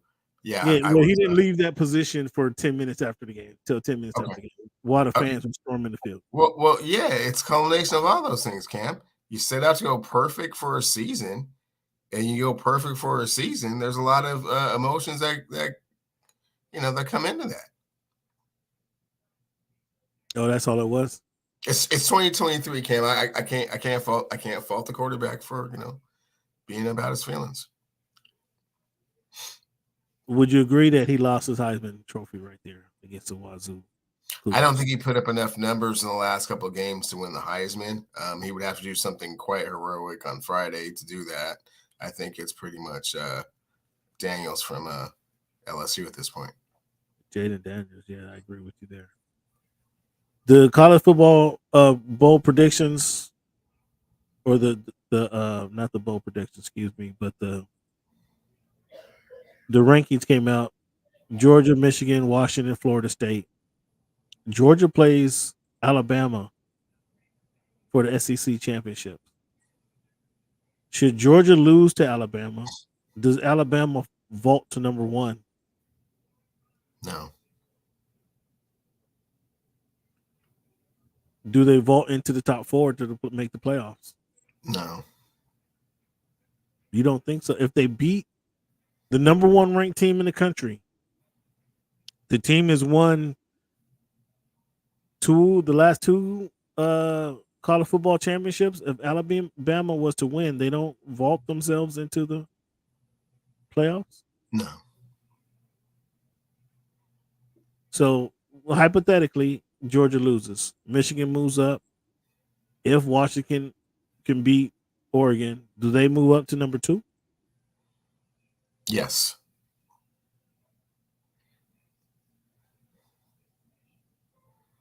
So who goes to the? This is what I was getting to. Bootsula. So where does Alabama go? Where did Alabama, Georgia, and Alabama aren't going to be out of the playoffs? So in that scenario that you just aforementioned, if Michigan beats Iowa for the Big Ten title, then Michigan would be number 1. If Washington beats Oregon, then Washington would be number 2. Georgia would be number 3. And then if Florida State beats who are they playing in the ACC championship?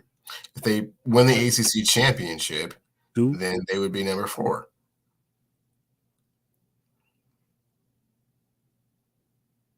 And So the only SEC team would be Georgia at number 3. Yeah. How do you and what about Louisville? Thank you. That's who Florida State plays. Good call.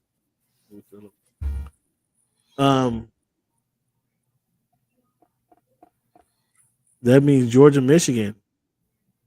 Who would win that game in that scenario you just broke down? No, in that scenario, it's Georgia. It would be Michigan, Florida State, and it would be UW, Georgia. Can is UW ready for that? Is Georgia ready to stop all that stopping if the offense is back on track? I don't know. No, so we got some good games worth watching this year in the college football championship, right? Yeah, with still some room left to determine who's going to be who and who is who and what is what. So, I'm not really ready to get the brackets out just yet until after Friday and Saturday, and after the committee decides what they think of what happened on Friday and Saturday. So we talked about Caleb Williams earlier in the show, but does Caleb Williams, any chance he returns to USC? No. Bobby Petrino, welcome back at Arkansas. What's your thoughts on Bobby Petrino? Never liked Bobby Petrino. Talk about some retreads, man. Talk about some retreads. He's incredibly disingenuous, and he's proven himself to not be a leader's man everywhere he's been. So, but they like him. He has a good story. Does he have a good agent or a good story? Which one is it? He has a good offensive mind.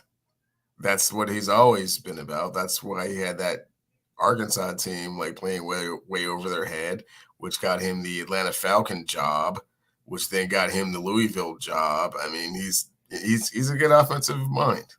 That's a real thing.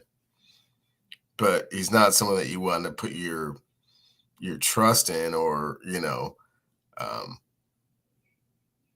the trust of your program in any way, shape, form, or fashion. I mean, I remember talking to a lawyer. He said this dude didn't even have the heart to tell the team face to face that he was leaving. He left a letter in everybody's locker. Good luck to you guys in the middle of the season. Who does that? Definitely left Atlanta, right? Yeah.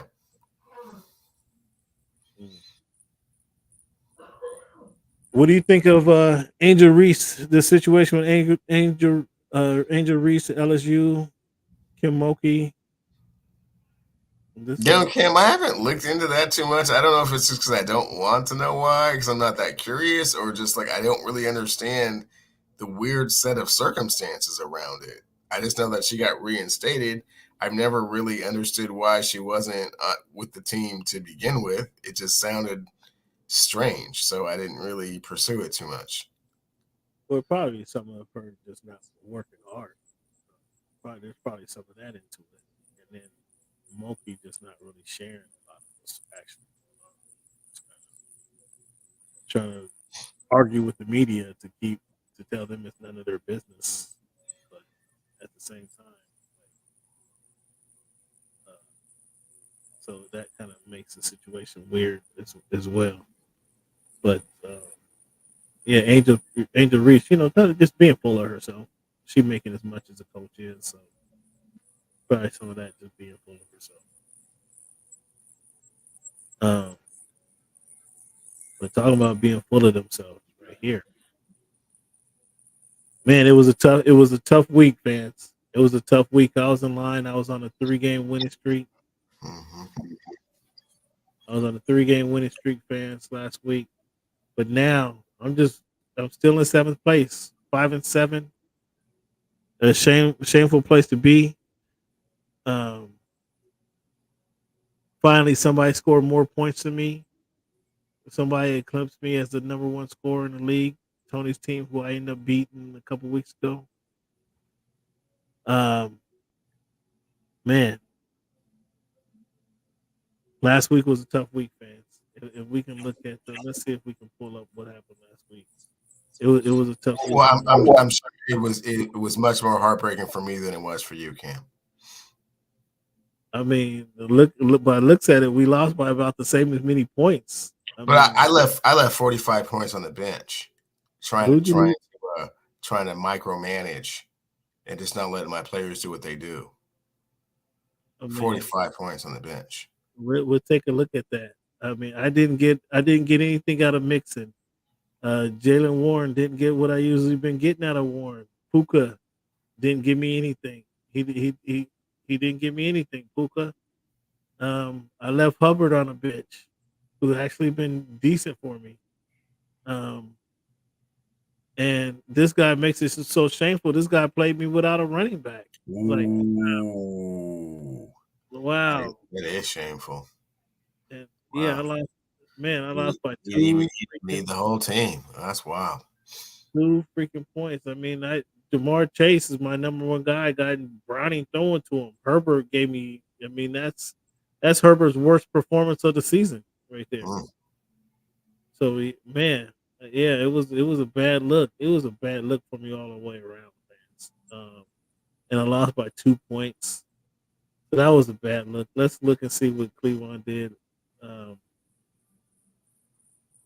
Let's look back at last week because he had it was a close loss for you. Who'd you leave on the bench? I lost by less than 2 points. I left Pacheco and Zay on the bench. Ooh, Zay right there. Oh yeah, you did leave some big points on the bench. And who'd you decide to play instead of Pacheco? So ODB had been catching all the passes. How'd you play Charbonnet against the Rams? Or against the 49ers? What was the logic? Because he was going to get all the carries. They hadn't really been using Pacheco the way they used him against the Raiders, man. That was the first time he was really getting off like that since like week 4 or 5. And then my man Shaheed, everybody was so high on, he ended up getting hurt like halfway through the first quarter. I mean, 2 points. Could have got one more pass, I win that game. If I don't make the playoffs and I don't get to the championship, it will be this week. Me overthinking things is where it went all wrong. Ooh, that hurts. That hurts. So, man, yeah, I feel you, man. This was an ugly week. So this week, I'm up against Squad Up, who's in second place. You got your boy Tony T Machine, who's in third place. I mean, I need you to lose. Let's go, Tony, or let's go, T Machine.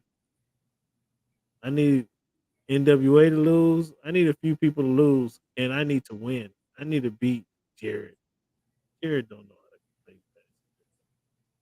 I think Jared made the most moves though out of everybody. If you look back at it, Jared's been working the telephone lines.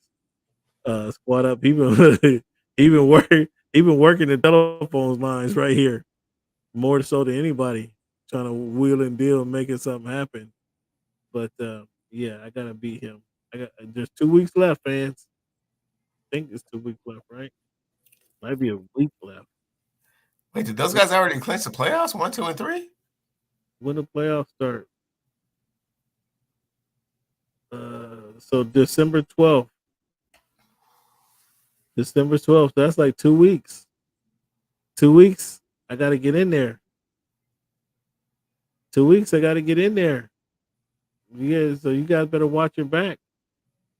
Voice of the fans. Where you see them clinching the league, clinching the playoff first. I thought I saw a star by the 1, 2, and 3 teams.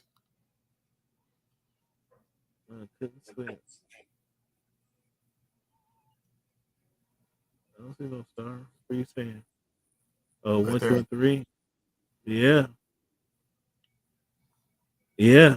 So these 3 spots are up in the air. I'm coming for one of them. I just need one. Just get in. So if you lose, you're out.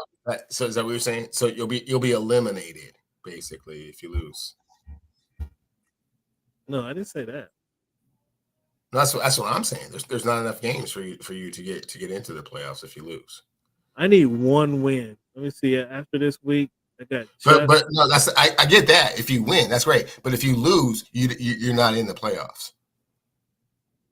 you're eliminated from playoff contention at So that it's point. 2 weeks. It's 2 weeks left in the action. So 2 weeks. I don't know. That's what I'm saying. Look at the standings, Cam. Look at the standings. I saw the standings. It's 2 weeks. So if you lose, you have no chance of making the playoffs. I don't know what you're talking about. If I lose, like that's not part of my discussion. I have 2 weeks to get a win. I got to get a win this week and a win next week to feel comfortable. Right? I don't know what you're talking about. I got to get a win. Okay. That's how I see it. Sure. You could try to see it some other way. You try to put some scare into somebody. You can do all you want. But I feel all that sounds like nervousness to me. No, not really. I'm just saying if you lose, I didn't see how you can make the playoffs, but no, but I don't know what you're talking about. If this, if that. I need one win and I'm in. Yeah, I know. 1 week at a time. Yeah. Yeah. So I don't know. Got you. All that other stuff you talking about, I don't know. Did you watch David Benavidez versus Demetrius Boo Boo Andrade over the weekend? Nope, but I heard Benavidez won. Yeah, man, you need to see Benavidez. He's a monster. That is a Tyson. Mike Tyson gave him the great name, the Mexican Monster, and he is a monster by all accounts. So good win out of him. Well, that means Canelo's not going to fight him then. That's exactly what that means. Canelo don't want none of him because he's a monster. Yeah, Canelo don't want none of that guy, and it's shameful for boxing because Canelo been avoiding both these guys. Boo Boo Andrade, he has an awkward style, but David Benavidez, man, he took a couple rounds to kind of figure out kind of how he was attacking him, and he just commenced the 4th, 5th, and 6th round, just pounding the shit out of dude. In the 7th round, I don't think dude came out for the 7th round. You got to watch the Benavidez fight. He's going to give you boxing like you want to see boxing. And he's a cool dude. He's he's not from Seattle, but his camp his ringing is in Federal Way. He has a ring in Federal Way. He lives in Renton. So you got to support David Benavidez, man, when he's on. Check him out. He's from the town. I hear you, man. It's just, just get a little bit bigger, man, I mean, and this is what you got to quit waiting until they get a little bit bigger. I mean, I don't know how much bigger you want. The kid got 3 belts. How much bigger you want? He waiting for a shot at Canelo. Canelo, they ain't giving him a shot. What do you want him to do? What can he do but beat the people in front of you? Not really anything, man. He can't do nothing but beat the people in front of him. That's why boxing is so. And he's pounding the people. And he's pounding the people in front of him. So you can't blame him. He's doing what he's supposed to do. So Canelo give him a shot. I think he beat up Caleb Plant earlier in the year, which was a fight I would have loved. Those are both two cool guys. Without a fight I would have liked to have been at, but they went to distance if I remember correctly. I don't think did he finish Caleb Plant? Don't recall. So next fight is December 9. We got Devin Haney, Regis Prograis. Does that fight move you? December 9, Devin Haney's undisputed champion. I think he should beat Prograis, but they talking like it's going to be a good one here. So tune in to the fans. Let us know who you like for this fight coming up. You can't. Boxing is now that the year is over, essentially over. There's going to be. I think there's a couple more fights. The biggest fight is going to be Haney though. And Showtime getting out of boxing, so next year is going to be interesting in boxing because whoever takes Showtime's place, whether it's Amazon taking Showtime's place, and that's what it sounds like it's going to be. Because I doubt that the fighters are going to terminate the contracts with PBC, who had the contract with Showtime. I doubt those contracts will be voided and the fighters will be allowed then just to go fight for Top Rank or DAZN. I doubt that's going to happen. probably be PVC making an agreement with Amazon and them showing the fights with these, them being the network of choice for these particular fighters coming on, or that PVC has. So that means Spencer Crawford would conceivably be on Amazon. If that's the case, we could expect Amazon to, come out the box with some great fights to get people's attention and let them know that we're in the boxing game, right? You can't just all of a sudden let people know that you're coming in the boxing game with casuals like you, and they have some fights that with fighters you haven't heard of. You follow what I'm saying? You're gonna have to come out the box strong. Start the season off strong, right? Start this. You sound like you should be working at marketing for Amazon. Just saying, with that's what you should probably be doing, right? Amazon, if you're listening, and I might take that job if you call me.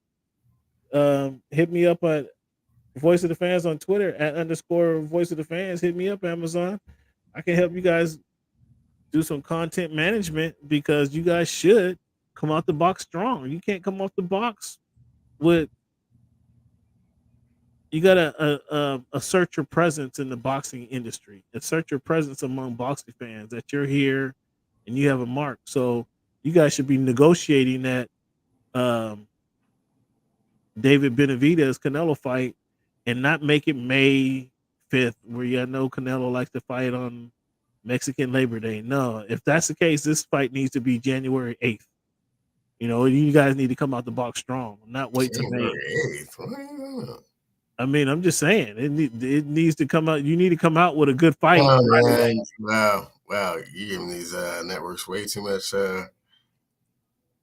control and credit, man. No, it's gonna be on the 5th, man. May 5th. Yeah, Mexican. I mean, come on, that's if Benavidez wants to fight Canelo, it's gonna be on the 5th. That's gonna be Mexican Independence Day. I think that's a long time to wait, though. You wait. You start. Oh, look at you! Wow, you want look at somebody who wants to fight. So quick now. No, you start. I mean, if you're asserting your presence into the world of boxing, you can't wait till half the year is gone to do so. Yeah, but you also can't establish your presence of authority telling the biggest name in boxing when he has to fight. That's just not a thing. He tells you when he's going to fight, and then you work around that. Well, if that's the case, they need to be getting Tank and Haney together in March. I mean, you can't wait till half the year is gone to establish yourself in boxing. I mean, half the season's gone. I don't really see why not, because boxing just moves at a snail's pace anyways. It's not like the big fights are like, every other week or anything. We'll see. Difference of opinion. Let me get on the phone. Like Squad Up to get on the phone and let these guys know what's going on and how they should be handling their business. Well, fans, we want to thank you guys for tuning in. Give Cleveland a round of applause. Give yourself a round of applause. Thank you guys for being a part of the show. Thank you guys for tuning in to the Voice of the Fans podcast. As always, hit that subscribe button if you like what you hear. Hit that like button. Leave a comment for us. Let us know where you're tuning in from. Let us know how you're consuming the show. Whether you're on H&B Media TV, shout out to Thomas and Pavi and the crew over there. If you're watching the show on there, hit us in the comments. Where are you watching the show? How are you consuming the show? If you're on Voice of the Fans YouTube page, we appreciate the patronage. Thank you for that.